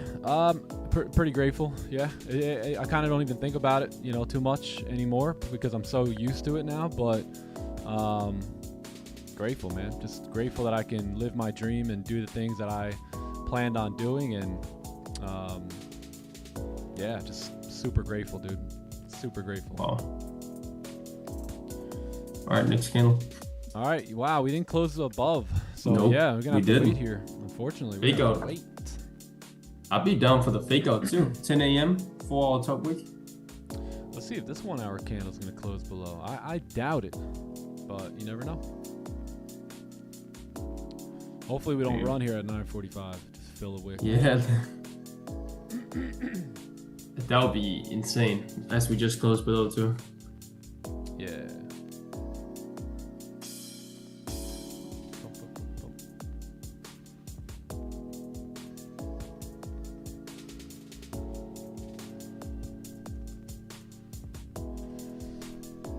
Yeah, it's interesting because sometimes when I come out the office, there was a vision that I had way back in the day, my mental movie, and it was pretty cool, like to start seeing like, oh wow, like I actually made $1,000 today, and then I would walk out of my office and I see my wife sitting there with my kids, and they're eating a clean breakfast, or they're coloring, or they're playing with puzzles at the kitchen table, and it's pretty interesting because that's exactly what I visualized. Was like my mental movie, a part of that best day ever was, being in my office with you guys, trading on the live stream, catching some pips, making money, and then going out and seeing that view, so it was pretty awesome when that actually became the reality. And when you catch it, you're like, whoa, like this was the exact scene that I had played in my mind over and over and over again. So, sometimes it just seems surreal because it's like, wow, I seen this in my mind for so long, and now I'm starting to see it with my physical eyes, which is just crazy in itself. And it's very enlightening too, because then you realize, wow, if I created this, then what else can I create?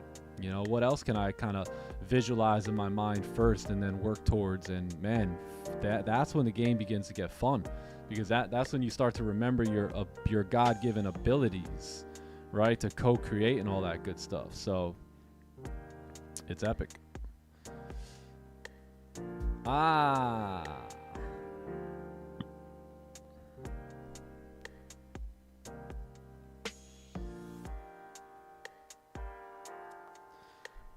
Love it. Anna sent me some pics and videos. Thank you, boo.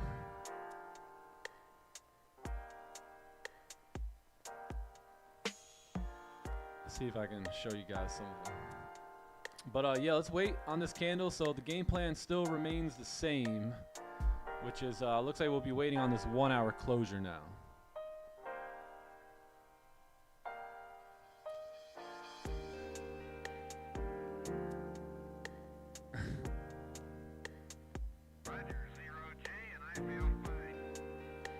And I feel fine.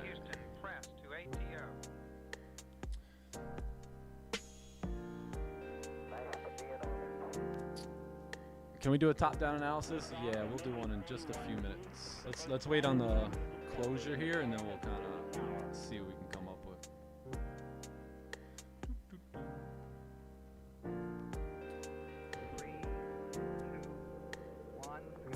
Wow. front level. Discovery's 4 computers now have primary control of critical vehicle functions. Interesting. Yeah, check this out. So this was my old apartment that we were living in pretty much when I was learning how to trade. You guys can see it. There's even market fluidity is up. Look at this. So we were jammed up in this one. Look at that. Keeping losses small. So this is me just in them grind days, man. Just working at my desk. Like the room itself was basically like my living room was the entire apartment here. So like you can see the desk. I mean, it was interesting. Yeah, that was my desk right there that I started learning how to trade on, and Lele's over here. But pretty much you had this living room here, right? And then over there you had a kitchen. That was my desk right there that I would trade from, right over there. And then you had a bathroom and a little bedroom. And that was it. That was that. Yeah. This me and Lele getting to it. See, there's the bedroom over there. This is my famous red couch that I told you guys all about. You gotta have a mirror. You gotta have an affirmation mirror. But man, these were the come up days, you know, just learning the game and trying to get better and better. Lele was clearly pumped up. She understood the vision. She looked happy. She knew the vision. She knew all along. Yeah, I had a little make your own luck. It was time to do that. It was time to take the pen back, you know what I mean? And start rewriting the story on my own. Hey, by the way, I don't care what streamer says, we started it. There you have it. Blue light glasses. Way back, way back.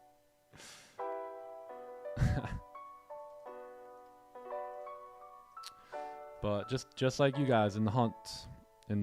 Still am in the hunt. I love being in the hunt.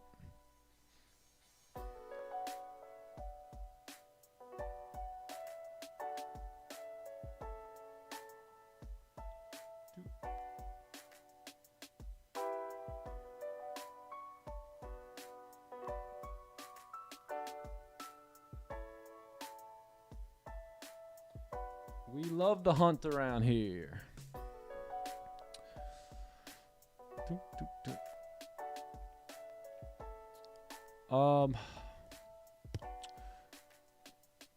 I feel like money solves almost every problem. In your experience, what problems disappeared once you had money and what problems remained? So one of the best parts about my life and my journey is that I figured all of that out. Not figured it all out, but got a good grasp on it before I ever made money. So I understand that the inner world is much more real than the outer world. The outer world is just a reflection of what's going on in the inner world. So success actually has almost nothing to do with money. Although, yeah, money does probably take care of 8 out of your 10 problems. If you threw enough money at it, you would likely, take care of it. But the issue is when you get money, your problems won't disappear. They'll only be heightened, right? So money only brings out who you are. So if you're still kind of messed up inside, you'll be even more messed up, right? Because now you'll just be messed up with money, and that's dangerous. So what I would recommend is listening to the things that we talk about on mindset and perspective, right? And the idea that all reality is created first in the mind. So start healing yourself from the inside out. If you're waiting for money to heal you, you'll still have those problems when money comes. And again, it'll probably be worse because now you gotta, your ego is getting stroked too. So yeah, I be honest, a lot of the issues were all in my own mind, as they probably are with you. And luckily for me, I had great mentors who helped me in my mindset and my mentality coming up in the game. So before I ever ran into any money, really, I already had things so dialed in. I would tell Anna, I'm just so happy now. Like, honestly, I want to be successful financially, but I don't even care if it happens because I'm just enjoying life. I'm enjoying where I'm at. My spirit is right. I feel good about what I'm doing. And, it's just this money, right? This lack of money that is holding me back from certain things. But other than that, I love you, I love us, I love our life, I love what we're doing, and I love being in the hunt. So I was already past that by the time money showed up in my life.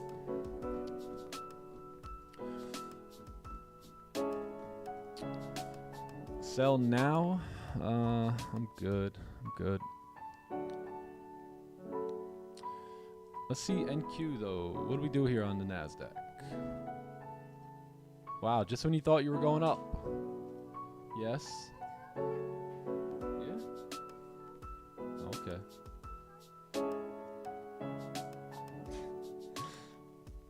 You're funny, bro.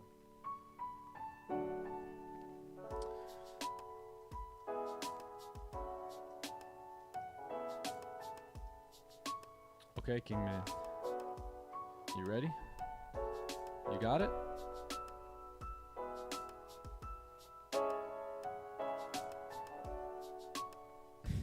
Kingston's hilarious. Hilarious. Yeah, I was popped in. I was plugged into market fluidity. Oh, yeah. Oh, yeah.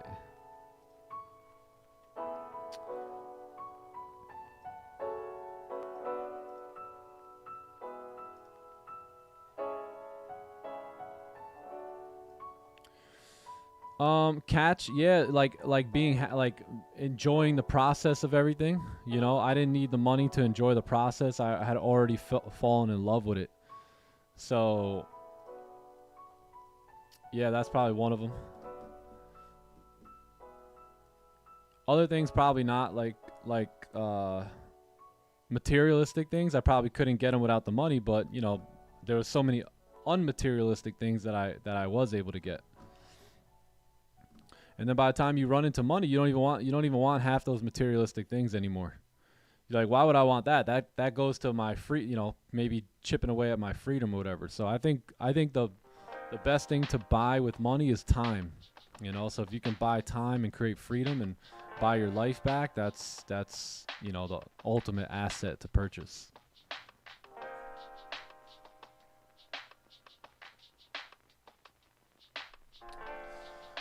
Gold making us wait.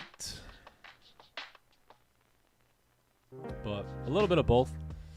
You know, I've done a lot of the things I promised myself I would do, like especially, again, taking care of my family, making big long-term investments, doing some traveling, probably do more traveling a little later in life because I got little kids right now, but just enjoying life a little bit more. Like I said, I mean, I was able to enjoy life then, but, you know, you get a couple extra bucks and you just enjoy life a little bit more at that point. You know, it just makes things a little bit easier. I can't even tell you the last time I thought about a bill, the last time I thought about the gas prices, the last time I thought about the groceries or any of that type of stuff. I mean, it's pretty cool. You know, I think money got a lot of people stuck in slavery. So if you can glitch that money aspect, then ultimately you really put yourself in a position to glitch better, you know, and bigger and on more things. But yeah. I also realized coming up and making more money that some things actually don't require more money, you know, to enjoy. Like I could have been more present, you know, I could have been more grateful, right? I think I was pretty grateful, but yeah, I could have probably been more grateful. I could have maybe enjoyed the journey at every level a little bit better.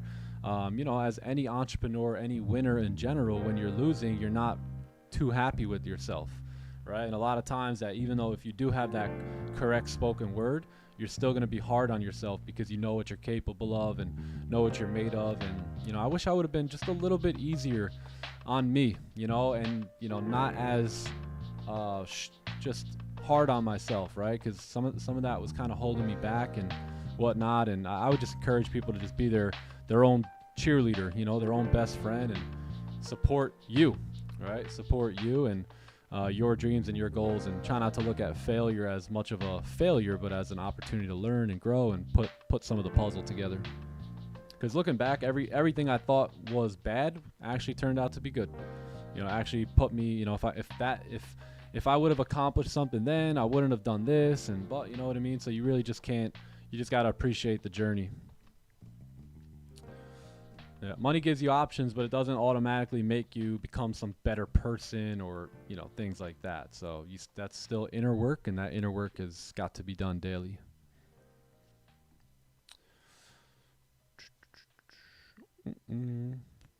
Johnny Gems, is he here? Is he here? Yes, he is. Hey, Jen, how are you? Yo, what's up, boys? How you guys How doing? are you? Amazing. Blessed and highly favored. How you guys doing? Incredible. Hey, let's get it. Phenomenal now that you're here, buddy. Awesome. Let's go. What's up, John? Good to see you, man. What up, Magnus? What up, Gareth? The to see London you. session there. Great Hey, London boys, session. how you doing? What up? Great Awesome. Great London, great Asian. Now we have a great New York session. Patient discipline's the plan. Let's do it. Let's Yes, freaking sir. do it. What's up, chat? How's everyone doing? Good morning. Have a good day. Yes, sir, bro. Great to see you, man. Great to see you, bro. Always. Mr. Top G here. Sorry. Can I ask how you did learning and trading and what went through the learning process? Basically, how did you learn to trade? I just learned. You know what I mean? At first I made a lot of mistakes, so I learned from those, and then I found a good coach. I found a good live stream that I could plug into, which was Raja, and he had a kind of like a clubhouse, kind of like I have, like some sort of community where they live streamed and they recorded course content and whatnot. So I learned from my own mistakes, and then I learned from the course and the other traders' example, and I just decided to exemplify that too. I mean, John just got here. Maybe he could tell you a little bit about the process and how committed I had to be in order to understand the markets the way I do now. Hell yeah, man. John was with me every day. We lived together. We lived in the same house at that point. Yeah. My man was locked in, like it was like a dungeon, like he was locked in that dungeon downstairs in that basement and working, he wasn't coming out, like he was prisoned in there. He was like prisoned there to make something happen before he comes out. That's kind of how I personally viewed it and, seen it as in the way I experienced it. Like I said, I would leave for school, come home from school, he'd still be in that same spot, locked in downstairs on the desk, right? Charts are on the screen. And I mean, that's just trading, not even talking about what he did before that, right? There was another business where he was locked in for a whole decade, temporary defeat, success, all that stuff, the whole season of that, journey was there as well for a whole decade straight. And trading, like I said, that too. Yeah, it takes market fluidity, right? I mean, you guys seen that picture of market fluidity. I mean, this guy was studying market fluidity nonstop. I mean, 40 hours, some people put 40 hours of work in. This guy was putting 40 hours of market fluidity in, right? So I mean, it's just a be obsessed or be average type of thing here, and that's what I see. Nick was just obsessed, right, with being great at this game. So I think that's something to take away, right? If you want to be really good at something, you gotta be obsessed or be average. Facts. Yeah. So it takes a season of obsession, And by the way, I wasn't getting any results back then. Like all this obsession was going on while I was losing money constantly. Yeah. Anyone can relate? Yeah, I bet, right? It was like, how can you stay fired up? One thing Mr. V taught me when I was 23 years old, he said, Nick, this is going to be a journey. And the ones who make it in life are the ones that can push through adversity. You will face trials, right? You will face all this stuff, right? Temptations to quit, everything. But he said to me, the one who can go from failure to failure without any loss of enthusiasm will eventually be the guy sitting on the top of the mountain. So I hung on to those words. I really thought about those. Makes me emotional at times because there were plenty of times where I thought, man, giving up would be much easier right now than to continue to push through. And the thing was, I always thought about my family. I always thought about my freedom. I always had a dream of impacting people all over the world. And I thought to myself, if I quit, man, that just won't happen. It's just, that will never be a reality. And I just wanted that reality so bad. I have two dreams, right? It was to be financially free and to impact lives all over the world, whether that meant helping them to be financially free or just helping them, develop the 10.0 version of themselves. So I knew that if I quit, that wasn't going to happen. And, you have to stay optimistic. You have to pursue. You have to realize that, hey, this moment right here is going to get the guy on the side of me to quit, but not me. Right? I'm going to push forward and he's going to quit. And the more that fall off, the more that quit, the easier it is for me to get where I want to go. So I just stayed consistent and persistent no matter what, right? No matter what I was feeling, no matter what results I was getting, no matter who was quitting on me, who was making fun of me. Didn't matter if people were supporting me. I didn't need anyone to support me because I supported me, you know? So I didn't need anyone else's help. I didn't need their encouragement. I didn't need any of that, right? I just needed a good mentor, someone I can focus on duplicating, and time, right? And I knew that if I had that, then, you know, I was going to make it happen at some point, right? Didn't know when, but at some point it just had to happen because I was following the laws of the universe. I was following the spiritual laws that govern this reality. And I knew that those laws are not made by man, nor can they be broken by man. So if I just follow this system and do what's required, then ultimately at some point I'll get what's desired. So that was it, you know. So if you can continue pushing through in the face of adversity and in the face of failure and fail forward in life, right, then you're gonna make it. You know, I can't tell you when, I can't tell you how it's all gonna go down, but I know that, you know, the reward is for the persistent and the one that's committed. So just let that be you, you know, and then you don't have to worry about it. Hell yeah, man. Besides you being just obsessed, that was my biggest takeaway from like observing your journey as an entrepreneur was your positive mindset, really. Like, I don't think you would have been able to persist without that positive mindset, really. I think it would have been easy to quit if you weren't thinking positively pretty much all that time, right? So I think you got to be obsessed, you got to be average, and those are my two biggest takeaways from Nick and from what I see from him. Yeah. You know, that taught me too, like how important a positive mindset was, right? Like what you focus on determines how you feel, right? The thoughts are the starting point to everything. The thoughts is what triggers your actions, right? And stuff like that, and actions trigger results, right? So I mean, like when you're going through a season of temporary defeat or failure and you're thinking mindset, right? And you're thinking positively and you're focusing on positive things in your situation, you're gonna feel good still about the situation, even though you're experiencing negative, negative things or temporary defeat, right? If you're still focused on positive things, you're still gonna push through that and still feel great about your situation, regardless of the outcome you're in, right? And I think as you focus on the process, you're gonna act according to the process, and that's gonna create the outcome. And be obsessed with it, right? Be obsessed with just being great at the process and thinking like that, right? Training your mind to think like that. So two major takeaways I see from Nick. Key word too, key phrase, training your mind. Yeah. See, I had to remain positive, but I wasn't positive. So how did I do that? I had to learn how to be positive over time. You know, and how do you learn to be positive? You run into negative situations and you change your perspective on them. So I remember it's pretty interesting that when you start doing this, my dad, me and my dad were in the car and we got a flat. And my dad was like, blah, blah, blah, blah, blah, you know, huffing and puffing. And I was thinking, hey, Dad, I was trying positivity, you know. I was like, hey, Dad, you know, this could actually be for a great reason. Maybe we could have gotten into an accident up there, or maybe we could have swerved and, you know, I don't know, maybe hit some car with a family in it, bro. He looked at me like he wanted to kill me. My dad was like, he was a cool guy, but he wasn't what you would call like the most positive, right? Like he was positive, but he was also more pessimistic, I'd say. Yo, man looked at me like he wanted to smack me with the crowbar. I was like, damn, that was my first attempt to be positive. Oh man. And then you didn't stop there, bro. Sheesh.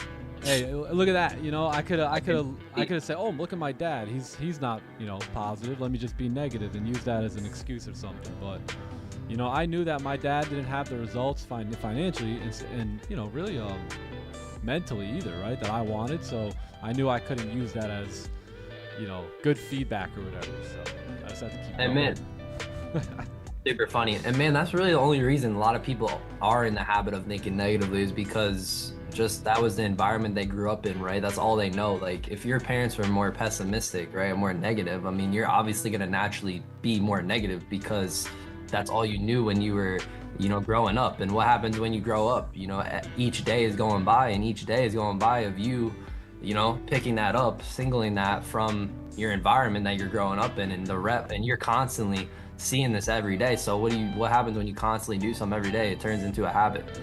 So that's why it's very hard for a lot of people to think positively, is because they just grew up in a negative environment.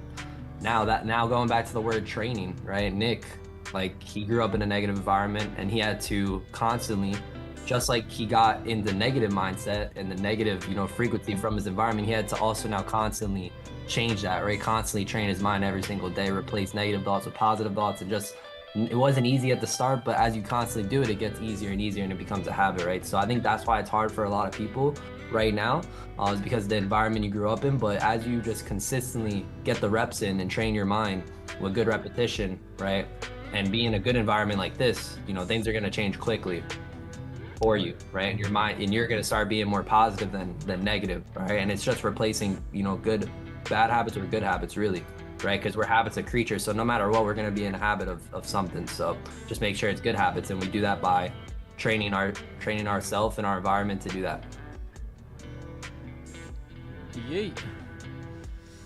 Observe the masses and do the opposite. You know, most people are negative, right? It's a lot easier to be negative than positive, and most people just choose that, and you know, they choose excuses that line up with that. But I remember Mr. V just telling me, man, observe the masses and do the opposite. And when I started looking around at people, I noticed that they were all complaining or criticizing, condemning. They were all kind of talking with that, like, just annoying whine to them, like, come on, or, you know, always complaining, you know, acting like little babies. And I realized, you know, I don't want to be that type of individual. Like, I want to be a man. I want to be someone that has a backbone and stands up for something great and go after that. I don't want to be a spectator. I want to be a player in the arena. And I noticed that most people were just whining.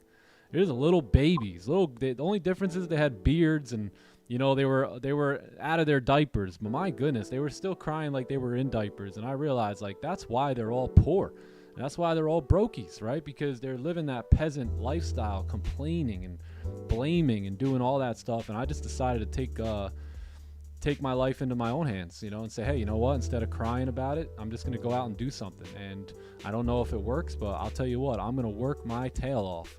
And I'm going to throw as much at the wall as I need to in order to find something to stick. And guess what? I did that for 10 years. I didn't even know I was ever going to be a day trader. Like, day trading didn't cross my mind till 2019, 2018-ish. Before that, I was fully committed to other business models and working that, you know, and you know, again, getting no results. Actually, everyone thought I was a failure in life until about 5 years ago. You know, and then it all started coming together. But up until about 5 years ago, there was actually, you know, no proof that I would actually be financially independent or successful or whatnot. So yeah, you got to understand, you know, the fruit is the last thing that the tree bears, right? And then eventually it's going to last and keep producing that fruit. Yeah, man, facts, bro. That's the last thing I'm going to say about the mind as well. One of the greatest advices I've ever gotten was listening to the audio, The Strangest Secret in the World by Earl Nightingale. He talks about how the mind is like a garden. And just like the garden, the mind doesn't care what you plant in it. It's going to return what you plant in it, right? And it's basically like what you sow, you reap. And the mind is the same way in terms of the land, right? If you think in positive terms, you'll achieve positive results. If you think in negative terms, you'll achieve negative results, because what you plant, right, what you sow is what you reap. And the mind is no different from the garden. That was one of the greatest advices I've ever gotten. Just taught me, John, take authority over your mind, right? And take authority over the thoughts you want, you know, to manifest in reality. Yep. Probably greatest advice I ever got to. Your thoughts, words, and actions are seeds. The mind is the field, and whatever seeds you plant, the mind will return in your reality. So probably the best thing I learned in life up until this point. Sir. All right, what do you say? Fresh top-down analysis. Goldie just melting off here. So the daily, it makes sense because, you know, we talked about in the breakdown today that, you know, although the daily is at support, right, we can also wick down into these wicks here, right, and come into that zone, which is pretty much what price is choosing to do now. So we did get a bearish closure. We got a strong bearish closure right here. So it did close below, I think it closed below both ranges, but very little to no top wick at the moment. So what I'm pretty much waiting for is somewhat of a top wick, right, on that 4 hour. It's probably going to be, it'll probably take a little bit, right, for price to get up there, but yeah, price action's just moving down now. So nothing to do. Yeah. Nothing to do here. Tough price action. Yeah, probably. We'll see with FOMC. Depending on how 10:30, it's either 10:30 or nothing for me today. So we'll see what happens. Yeah. Sounds good. 10:30. FOMC. Maybe 10:45, but yeah, FOMC coming in, so it might be a no trade New York session. We'll see. Great Asian session though, really. Yo, What a Asia was beautiful fire trade. last night. Great. Yeah, session. Yeah, look great. It was What a a little beauty. comedy show too. A couple laughs, couple cries, couple pips. It's pretty good. Bro, the Asian sessions always got good laughs, man. They were sending never in know what's gonna AI happen in Asia, generated. man. They were Just never sending know. in AI generated photos of me with a kangaroo. Oh, Yeah, my where that- goodness. I'm surprised they didn't come to London though. That's funny. Yeah. Bro, They just people tone it took- down in London. They Bro, tone it people- down in London. people are like, yo, we call Pips an Asian, like, just not gonna go to London. I'm gonna skip London's class. That's what it felt like. Nah. That's hilarious. Yo, it's been Nah, quiet London in the price action Discord looking chat, money. man. Where you guys been? I I went in think there. I'm people like, are- wow. It seems very quiet in here. You know, it's like, did everyone just take their win and bounce? I kind of want to be like, yeah, let's go. Yeah. Great job, class. Dude, They take their pips and dip. That's what we teach them. Just get the Exactly. cash and Dip get the and hell dip. out of there. Starting to understand. I get the cash and I'm out. Let's go. That's what we do. No one's trading outside the hour sessions too more, it seems like. That's perfect. Yeah, not that much. Yo. Right? Yeah. Where do I live? Right here. Right in this body. See it? I live in this body. Same. How old am I? I was born in 1990. 1990. I'm likely you just- I'm likely 3,000 to 4,000 years old. You just spawned there. I just came Bro, from another oh. timeline, so Chat, what the They hell have do like, you- did they have electricity back then? in the 90s. Yeah. Wait, that was in the 1900s? Honestly, Yeah. Gareth, honestly, they really did it, bro. Yeah, Nah, bro. of course. Flip We phones had, and we that. had everything. We have too much now. It was crazy. Yo, what up, Francisco?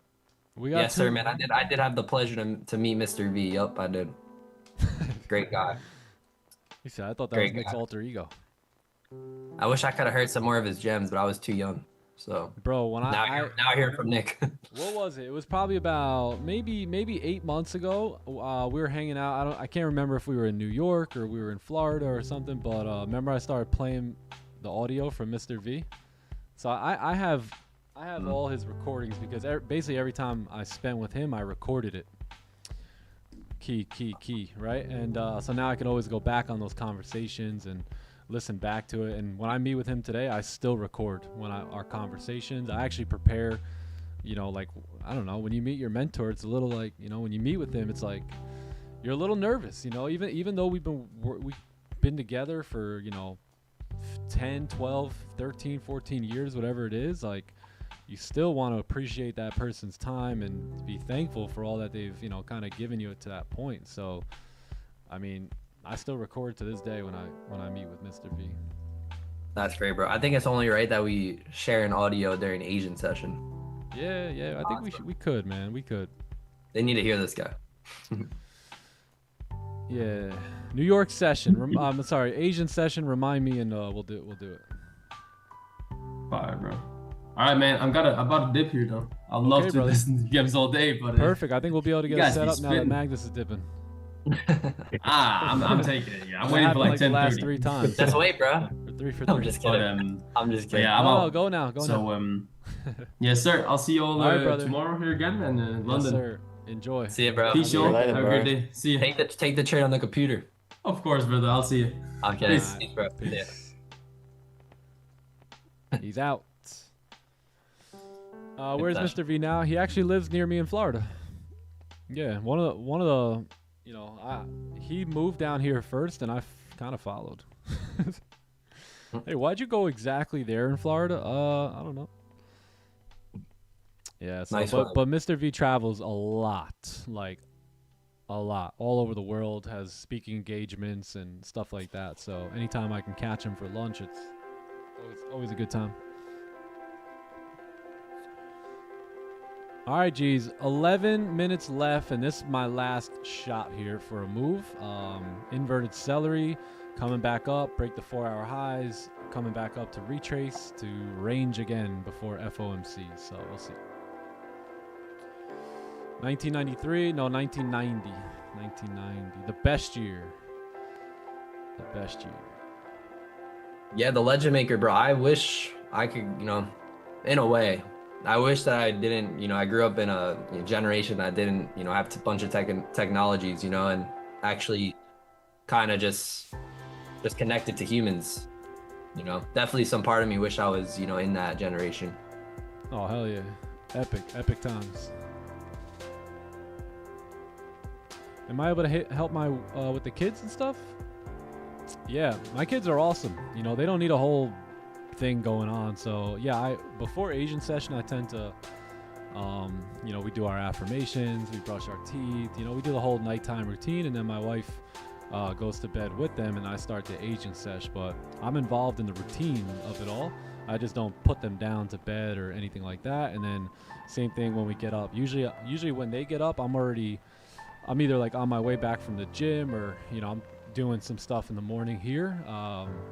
So yeah, they just get up and they come down, and you know, and then from there, I usually hang out with them for like probably about like 30 minutes. They tend to wake up around like 7:20, 7:30. So we hang out for a little bit. We do our affirmations. We claim victory over the day. We get that positivity flowing, you know, that I was telling you guys, and trying to give my kids a good head start. You know, I love the idea of, I want to give my children, I don't want to give my children things I didn't have. I want to teach them things that I didn't know. So that way they'll be able to go get the things I didn't have on their own. But I want to teach them things that I didn't know coming up, because they were certainly, that lesson is certainly more valuable than toys or things I didn't have, so to speak. So yeah, just training them, training. They're training me too. I'm trying to catch up to them a little bit. Was born in 69. Okay. Oh, 70s and 80s. I bet they were. I bet they were phenomenal. Right.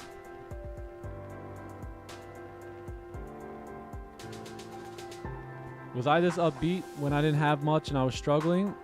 Yes. That's the key for you guys to know, is that I was already successful. Right? It just, the money took a little bit longer to show up.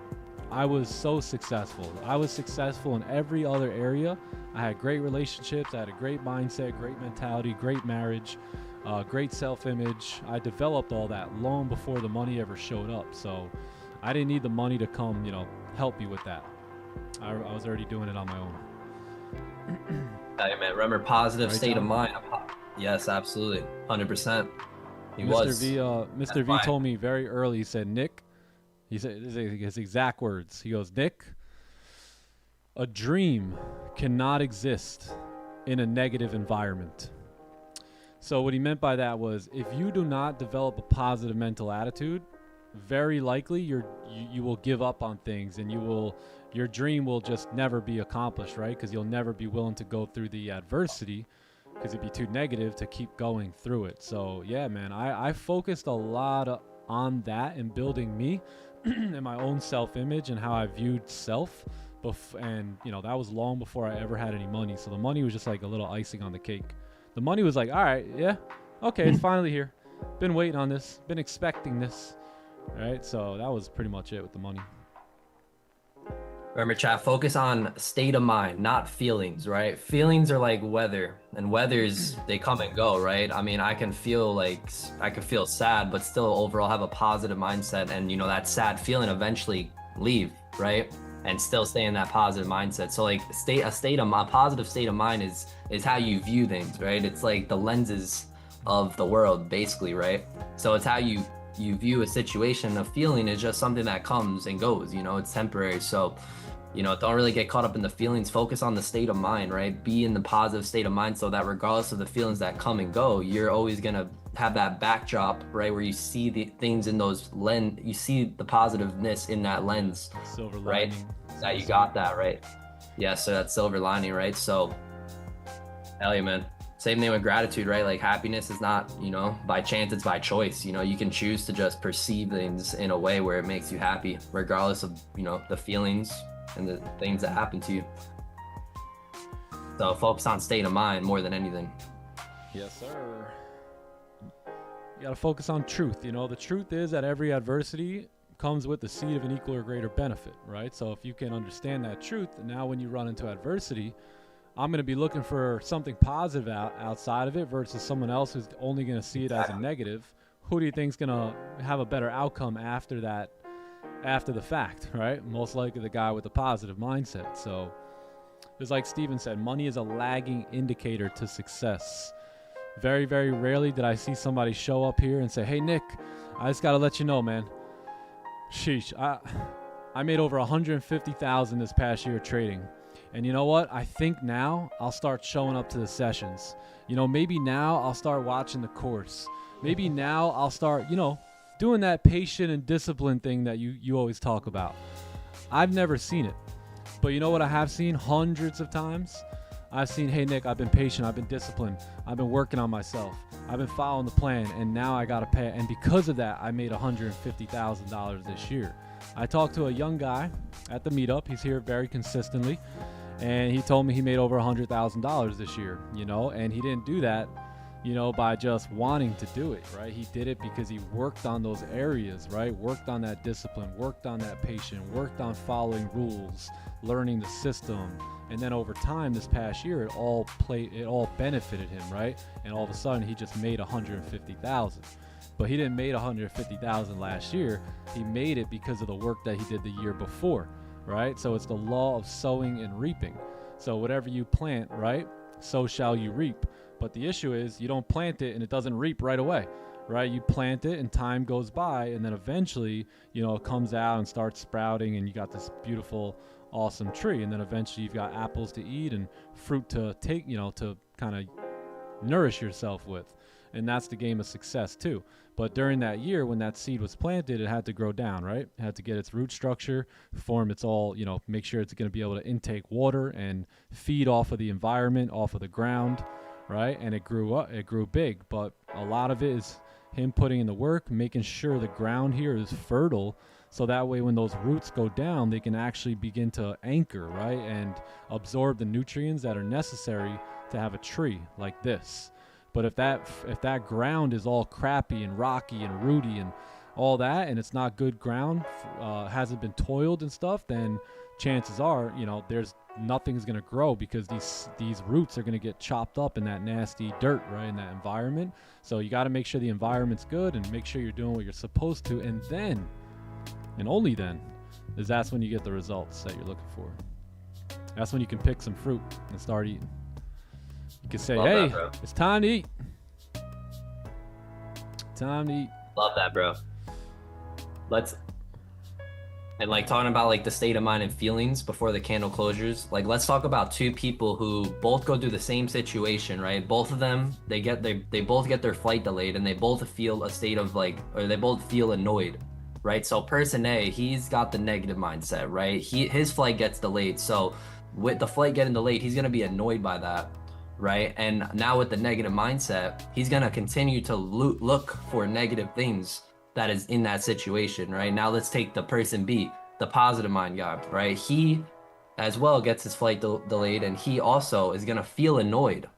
But a little time goes by and that annoyance goes away, right? And while he was annoyed, he still had that state of mind of gratitude and, peace right? So once that annoyance feeling went away, bro, he just continued to pick up positive things, right? He just said, all right, bet I can read my book, you know, while I wait. You know, like something positive, because he had a state of mind that was positive, right? He could find something positive in that situation.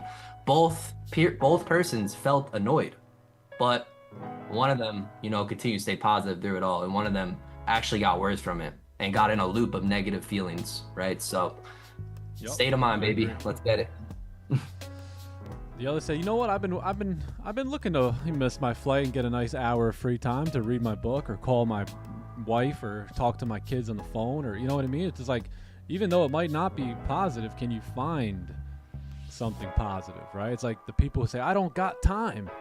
It's like, dude, we all got the same time, you know? It's like, you got to make time, bro. Like, you know, you don't just have extra time. You make extra time to do the things that you want or whatnot. So the same thing with positive, like, you choose positivity. You know, you don't just naturally get it. Like, oh, I missed my flight. I'm so happy, right? It just doesn't work that way. So you choose to be happy by finding things like John said, silver linings in the game. You know, the little glitches that you can use to stack into your advantage.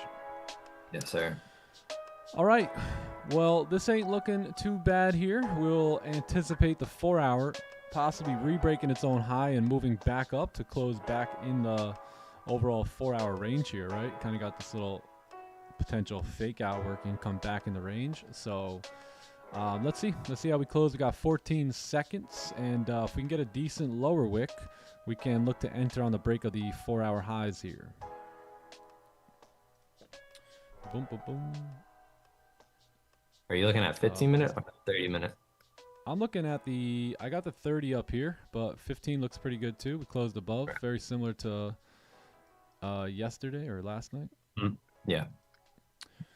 All right, cool. So let's see how we do here. We need a good lower wick, and then yeah, buy stops are looking pretty good.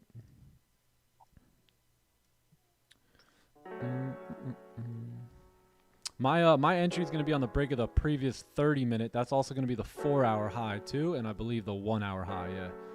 So I wouldn't enter on the current 15 minute. I just take the more confirmed entry up there. Stop loss for me is going to be below, yeah, probably below the lows here. Yeah, I think that'll be pretty good. So yeah, let's see if we can maybe break the low maybe one more time.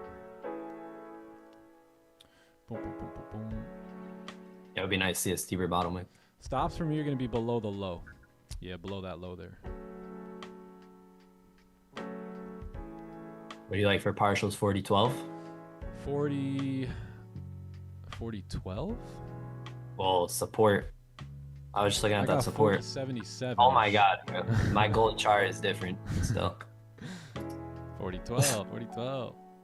My gold chart, I'm using, what's it called? MGCQ right now. Gotcha. Yeah. You gotta switch that. Can you even put the order in? Yeah, it's still letting me. Wow. It's weird because my MGZ chart is literally like laggy still, so I don't know. Interesting. Trading.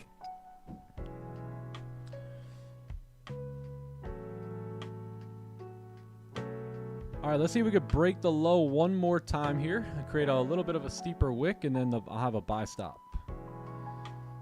Let's see if we can break that low. Should be able to.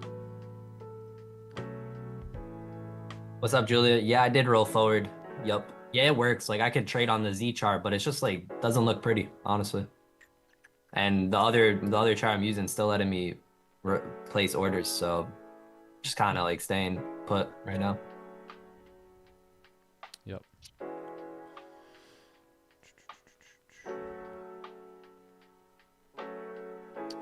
Yeah, it is tough. It is tough. That's why the stories are so remarkable, because it is tough to remain positive or learn to be positive in a negative environment. You know, it's tough. It's tough, but that's why the people who do that, you know, everyone remembers their name. You know, it's tough to take losses in trading too at the start, but as you know, do the right things, right? And you focus on doing the right things that trains your mind to be a good loser, right? The positive, I think it's the same thing with having a positive state of mind, right? Or a content state of mind. You know, you just gotta train it. It's not easy at first, but over time, as you do things to make it easier, it becomes easier and it becomes a habit.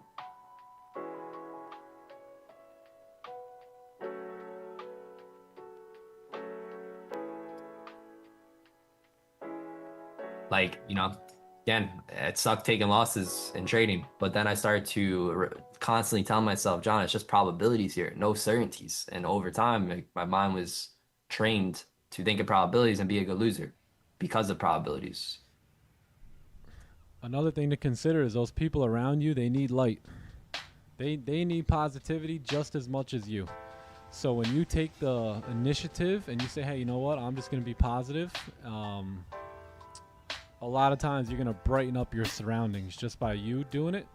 And you never know. I mean, I always thought about John, my little brother and stuff. I always thought about my kids. I thought, yeah, if I don't do this, then they're going to have to come up in this, you know, kind of negative environment too. So I might as well just get it done and lead the way and, you know, take this as my responsibility. And now look, John's here with me. My kids are, you know, under 5 years old, talking affirmations, talking, I am brave, I am smart, I am happy, I am healthy, right? You know, so it's like, if I didn't do that, would we do that every morning, or would we have shipped them off to daycare? So it's not just your life that can be improved, right? It's all the lives. It's the collective consciousness around you that ends up benefiting. So you are the light of the world, my friend. So start acting like it, you know, start shining bright before men, so that way you can be an example. And it's admirable. It really is. It's admirable to other people. And when you can exemplify that, man, oh man, you know, people all of a sudden they start changing too. And all of a sudden you're impacting lives around the world.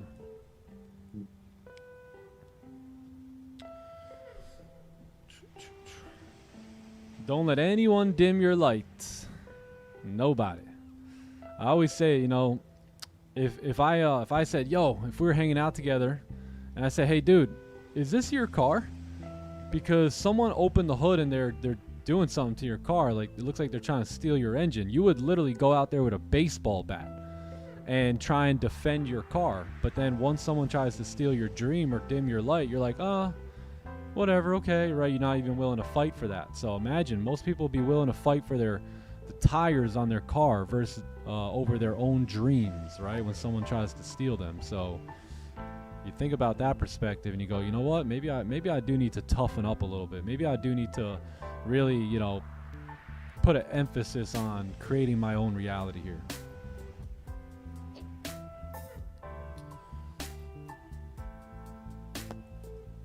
All right, let's see if we could break the low. If we could break it, then I'm gonna have a buy stop. If not, then I'm gonna say buy, stop. See you later. See ya. What do I want to be up? See, the level I was talking about before was 72. Like, you don't want to manage there. Like, what makes you not concerned about the level at 72? Just a clean traffic here, and the idea that targets are tapped, wicks are filled. Yeah. You know, just kind of coming out of that range. Yeah, plus we would be breaking highs on 4 hour, 1 hour, 30-minute. So, bro, the charts are funny, man. It's super unique. They're always unique, you know, because there'd be times where we're using 72, you know, and then there's times where we're not. So it's funny how the markets work like that. Yeah, but then there's also times where we're not at a target. You know, we're not in a wick rejection area. You know, so that time it's like, all right, there's still room to go down. Why don't we use 72? And yeah, every day is different though. Yeah, the story matters a lot, you know.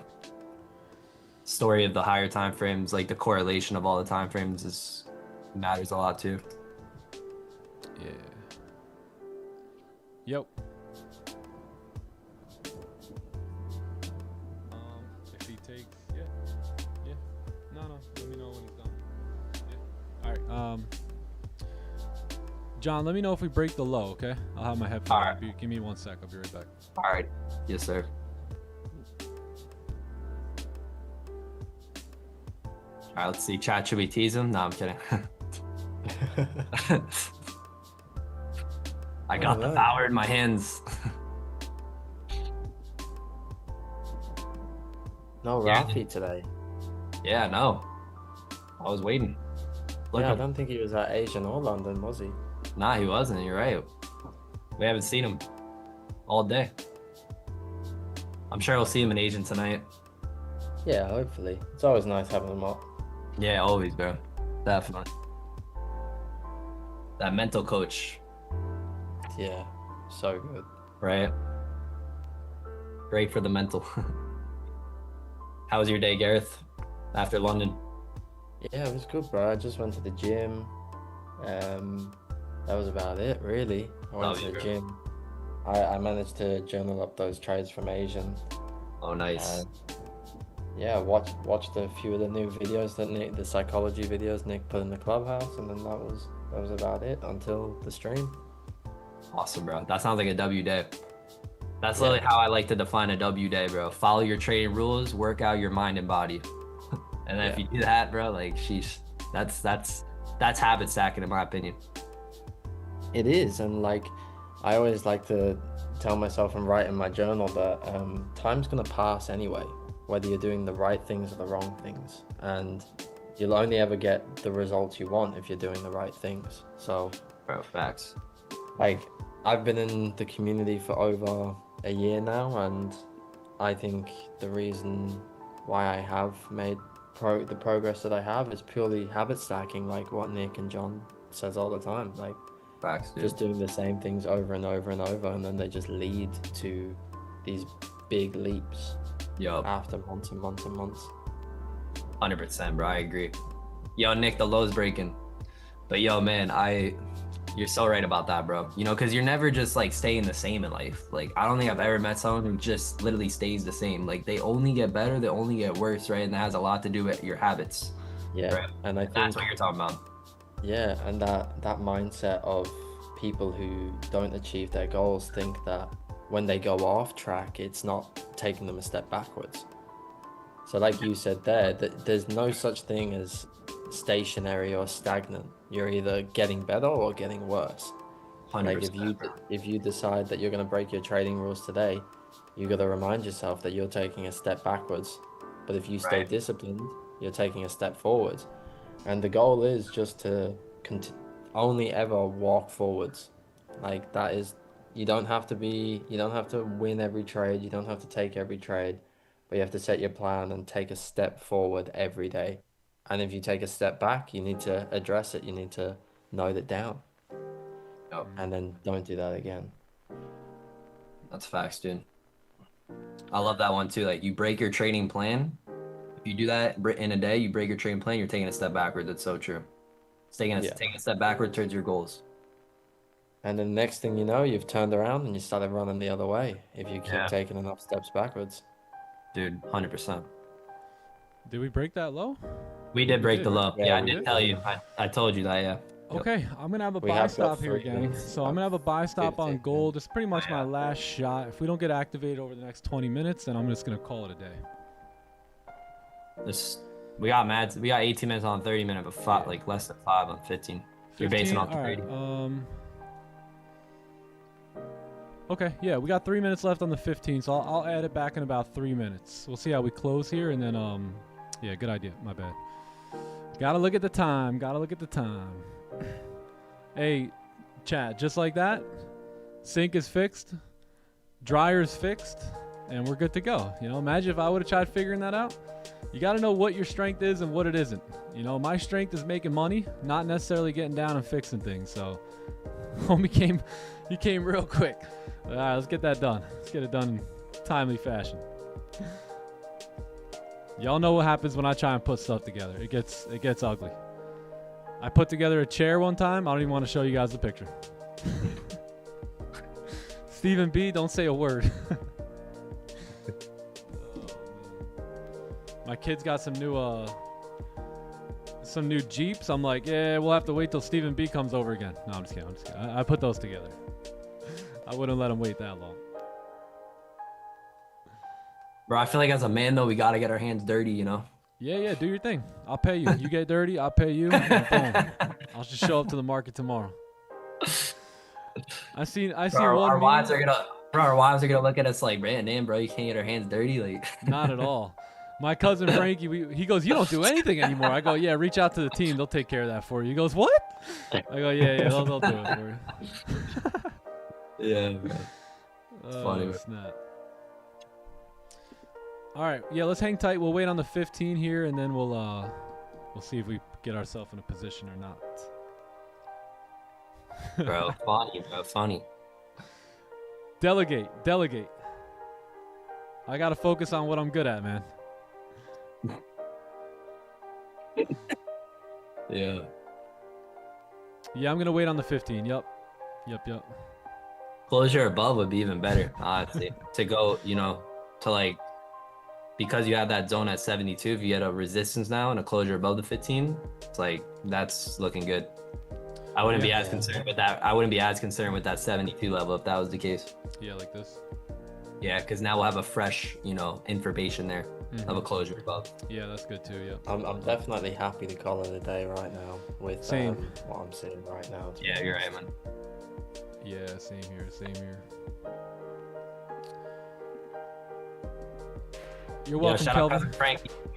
Shout out to cousin Frankie. Used to do all my my dirty work, I guess we could call it. Yeah, my handyman stuff, but I don't have him anymore since I moved to Florida. So maybe I can get him a place here in Florida.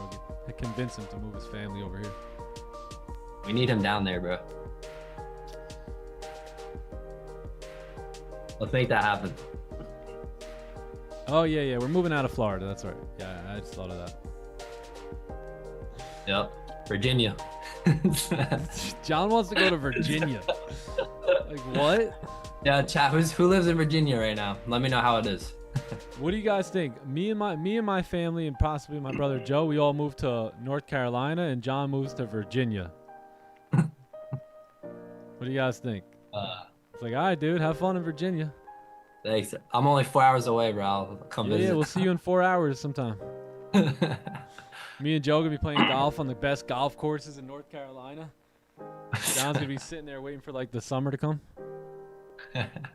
What's Virginia like? Like what would be? It's Sorry, actually I not don't know bad. state. It has like a winter, Like, a summer, a spring, all that. It's literally right next to the state of North Carolina. 4 hours away. It's just, Yeah. I think the laws are a little bit better, personally. But but yeah, I mean, they're right next to each other. You don't even follow the law, bro. What are you talking about? It's crazy how like in America, different states all have different laws. Yeah, it's I know wild. it is. It is. One That is nation. crazy. It's called the United States. I was talking to an American and like in Australia, and he was like, "Oh, I love Texas because like the gun laws were so loose." And I'm like, "So you're telling me you drove 5 minutes from Texas to the next state and like the gun laws completely changed?" That's crazy. Mm-hmm. Yeah, nah, man. Every state does their own thing, no way. It's crazy, but they're all united.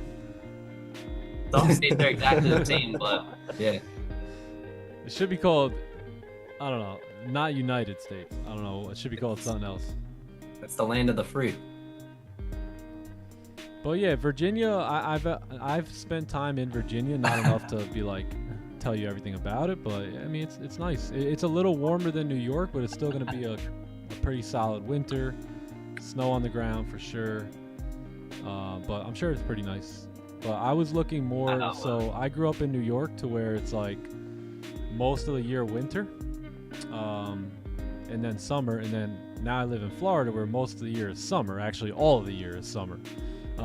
So I'm trying to find like a mid spot where I still got a little winter, but hanging on to more summer. So I think Virginia and North Carolina are kind of on the borderline. So Virginia is going to give you what you want, just a little bit of a longer winter, and then North Carolina is going to give me what I want, but a little bit of a longer summer. So I think I'll move towards the warmer weather for most of the year versus like still got the seasons, but the majority is kind of cold. So yeah, that's my idea. That's the thought process.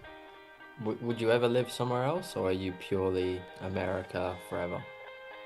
I mean, I live in my body, like I mentioned earlier. So I'll be able to live wherever, wherever my body goes, I'll go with it. And I'm sure I can have a great day, no matter what. I go to Perth. Move to God. Get the Yeah, I trade think now. You can come to London. Yeah, go to Perth. Yeah, bro. I'll be good. I'll probably see my. Yeah, man. Nobody lives in Virginia, yo. That's hilarious. All right, since we're here, shall we maybe wait for this closure above 63, and then if nothing, we leave? We may as well. Oh yeah, man. It's 11 minutes, so. Yeah. Is that too much time for you, John? I don't know. It sounded like you had Actually, like 4 hours. Wasn't that big of a deal? Just a It's minute not, ago. bro. It's Okay. not at all. Hey, I'm only 4 hours away. Like what? 4 Tea time hours away. Tuesday. Cool. See you guys Yeah. in 4 hours. All right, bro. Just leave your house at 4 o'clock in the morning. We'll have a nice 8 a.m. tea time. Hopefully you get there. I know. Trade from the freaking car. No, I want the dump of snow though. I want a little snow. I actually have not. I grew up snow every year. I have not seen snow in about 5 years. That's great, bro. So I That's still don't why- mind like a little bit of cold. That's why I want to get the heck out of Florida. It's just too hot here all year long. That's why I was also thinking a little bit about Virginia because they will get more snow, you know, and we can have fun when that time comes. Sounds good, bro. Maybe I'll visit. Go Maybe. sleigh riding, you know. Take a Maverick sleigh ride. Hey, should I make the chat members only? Yeah, dude, you should. YouTube is trying to tell me, hey, make your chat members only chat box. Should I do it?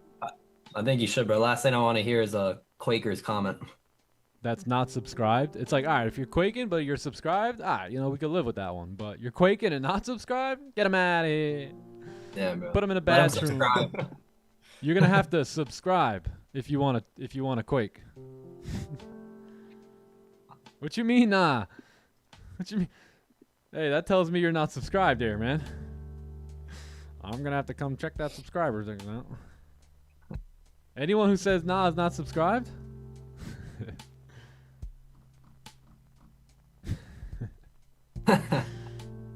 Bro, chat, you're hilarious. Funny stuff. Yes, you can be a Quaker and an elite member, but chances are you won't be a Quaker after your elite membership. We've had some Quakers come in the elite. So, all right, I'm here. Teach me.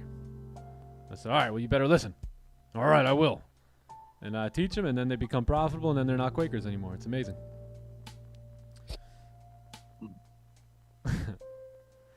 Elite program, yeah, we're gonna open it in August. So that is probably just exclusive to Clubhouse members. So you gotta at least be with us for a while and have a good understanding of how we trade to be like elite.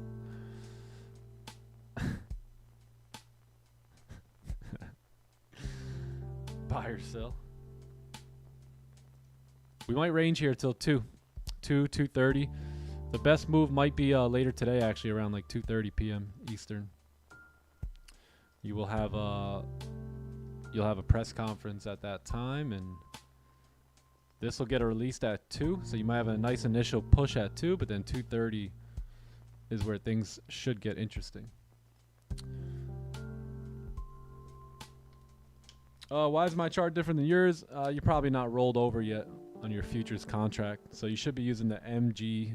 You should be using the Z chart, MGC or GCZ, versus maybe you're still using the Q chart.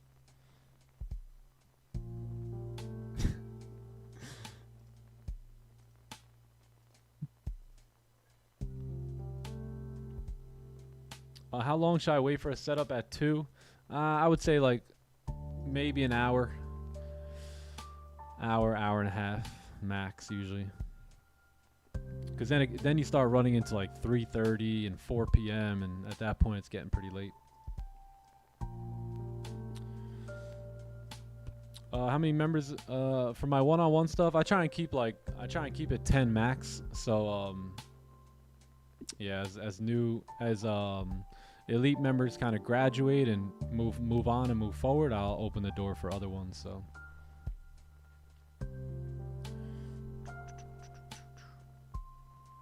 If the candle close here, right here, then the next 15 close above, how will I take that? Yeah, just a breakout. Just a simple breakout. So like this, you mean?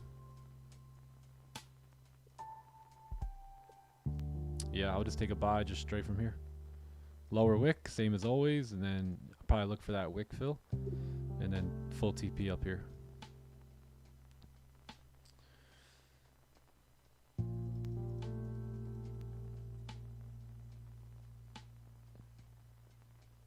Yo, Cannon, how are you, brother? Great to see you, man. Yes, I love that.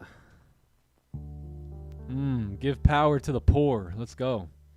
Yeah, trading just a tool, brother. Great to hear from you, man. Great to hear from you. Great to see you, and glad you and your family are doing well. See, think about it. He has goals so much bigger than himself, right? So chances are he's going to do more, right? Because it's not just his own little goals. He's talking about giving power to the poor, right? Like that's a big goal that's going to really require a lot of dedication, right? So imagine when you have that type of why and that type of fuel, right? That's kind of lighting your fire. You're gonna go through walls, right, to get what you want. A group call for the elites. I'm gonna do one even better, and we're gonna do a whole elite meetup, and we're gonna all break bread. I'm gonna get a mansion like Airbnb. We're gonna go to an all-you-can-eat steakhouse, and we're actually gonna link up. Yeah, for the second TTE meetup ever. Garrett, do you plan on coming to that? That's is gonna it be in in Tampa. October? We're looking at This year? we're looking around that time. Yeah, I Yeah, think we'll have I'll a just- concrete date out there by the first week of August, which will be next week. Yeah, I'd love to come. I'll just need to see how things line up with life, you know. Yeah, you gotta plan it well. If Big once trip. the dates come through.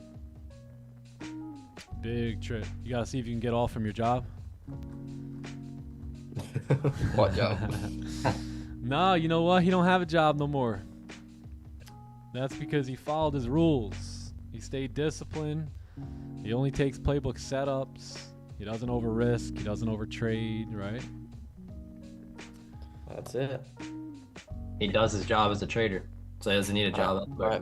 My first month without a job was actually my highest P&L month this month. That's what I'm saying, bro. Get it. I have one friend who's like, he really doesn't need his job. He just thinks he does. Like, he just thinks he needs it, but he doesn't realize that if he lets it go, he'll have more time to produce, right? Instead, during that time, he's just getting what they're willing to give him, which obviously is way lower than what he's valued at, right? So isn't it interesting that when you do leave your job, all of a sudden the right guy, starts to make more, and now he feeds off of that. Hey, it's on me now. If it's to be, it's up to me, and gets to work. Yeah, and I just find it gives you more time to think a bit more outside the box. Think how you can play a bit of a bigger game. Like this month, I've started expanding how many prop firms I'm trading with. So instead of just trading with Top Step and Lucid, I'm giving TopOne, and I'm gonna try Alpha out next week as well. So just just experimenting where I can grow as a trader and grow my profits as well. Yeah, hell yeah. Focus on you. Imagine if your full-time job was to work on you. That's what I've been doing for the last, 6 years. That's what, we've all basically, once you buy your time back, you could work on you now. That is what it feels like. Full-time working on you. Mm-hmm. Yeah, man, right? Love it. Cannon. Is there an age limit that I allow, like a max age? No, not at all. Nope. The markets don't care if you're old, young, fat, skinny, black, white, Christian, Muslim, Catholic, atheist. It don't, if you have a dream and you have work ethic and you're willing to be coached, I think I can help you. So I actually work with a couple guys. One of them early 70s, one of them late 50s or early 60s. So yeah, we work with people from all sorts of backgrounds, all over the world, different ages, everything, different goals, everything. like I said, as long as you are willing to work and you're coachable and, you know, you kind of have an idea of what you're trying to accomplish, then, you know, there's no doubt you can win.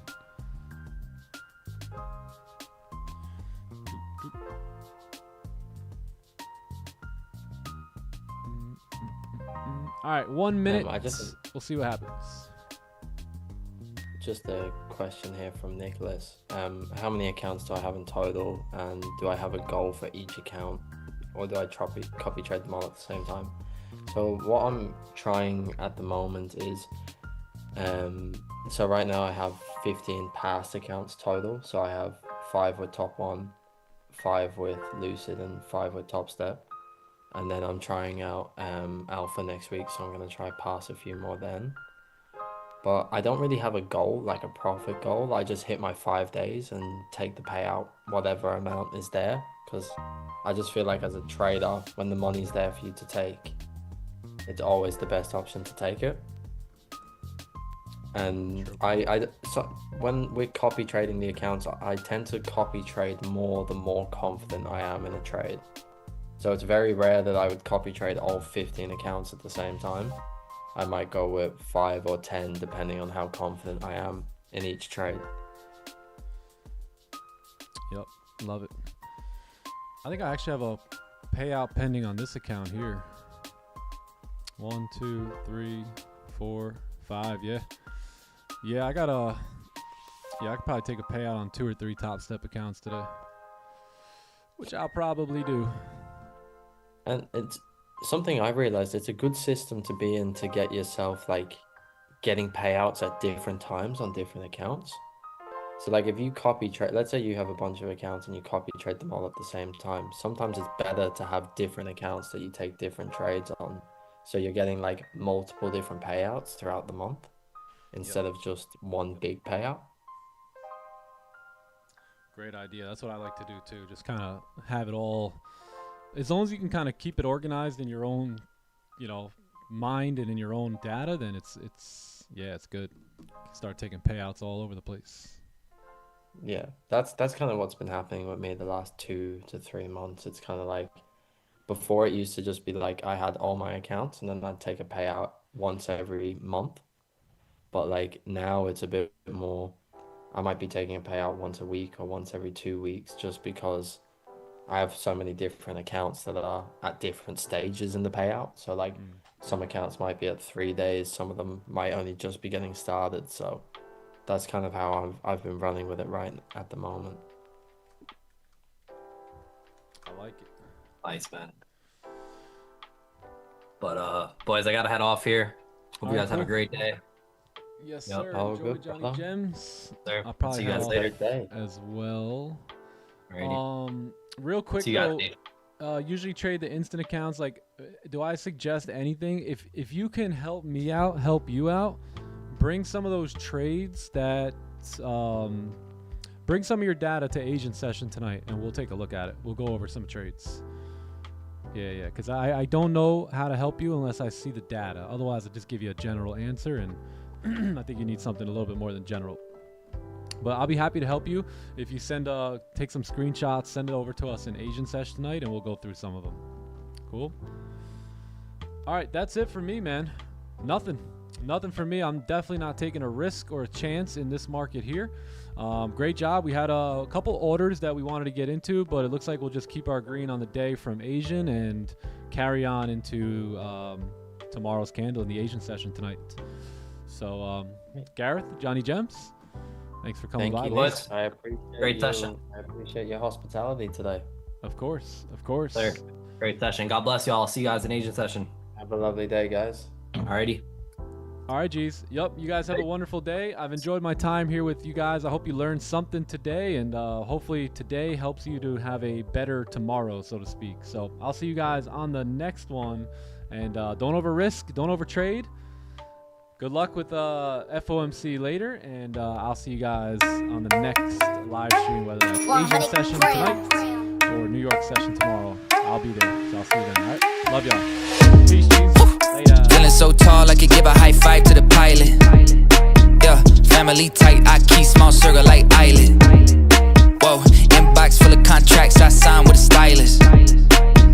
Yeah, blue faces blowing up like violet. Talk about the things they're gonna say when they see me, and when they see me, they just dap me up and say good to meet me. I keep it going, flowing over this and make it look easy. Easy for me to say I do this every day of the week. I'm eager to be the one they talk about when all said and done with it. I'm the feature that they want, but then they don't when I come with it. I'm a scene, still a seat, filler, blow up the numbers, and I ain't leaving no crumbs, so you know when I'm done with it. I'm a new school vibe with an old soul, oh so great. Stay paid by the boatload, don't go chasing a wave. I'm a rowboat, blow smoke right through the face of the ozone. Oh no, I got the bag, I'm back to just double it. I'm about to pop the top, I've been bubbling. They want the spot, but I do not cut them in. They tryna plot my drop, they been huddling.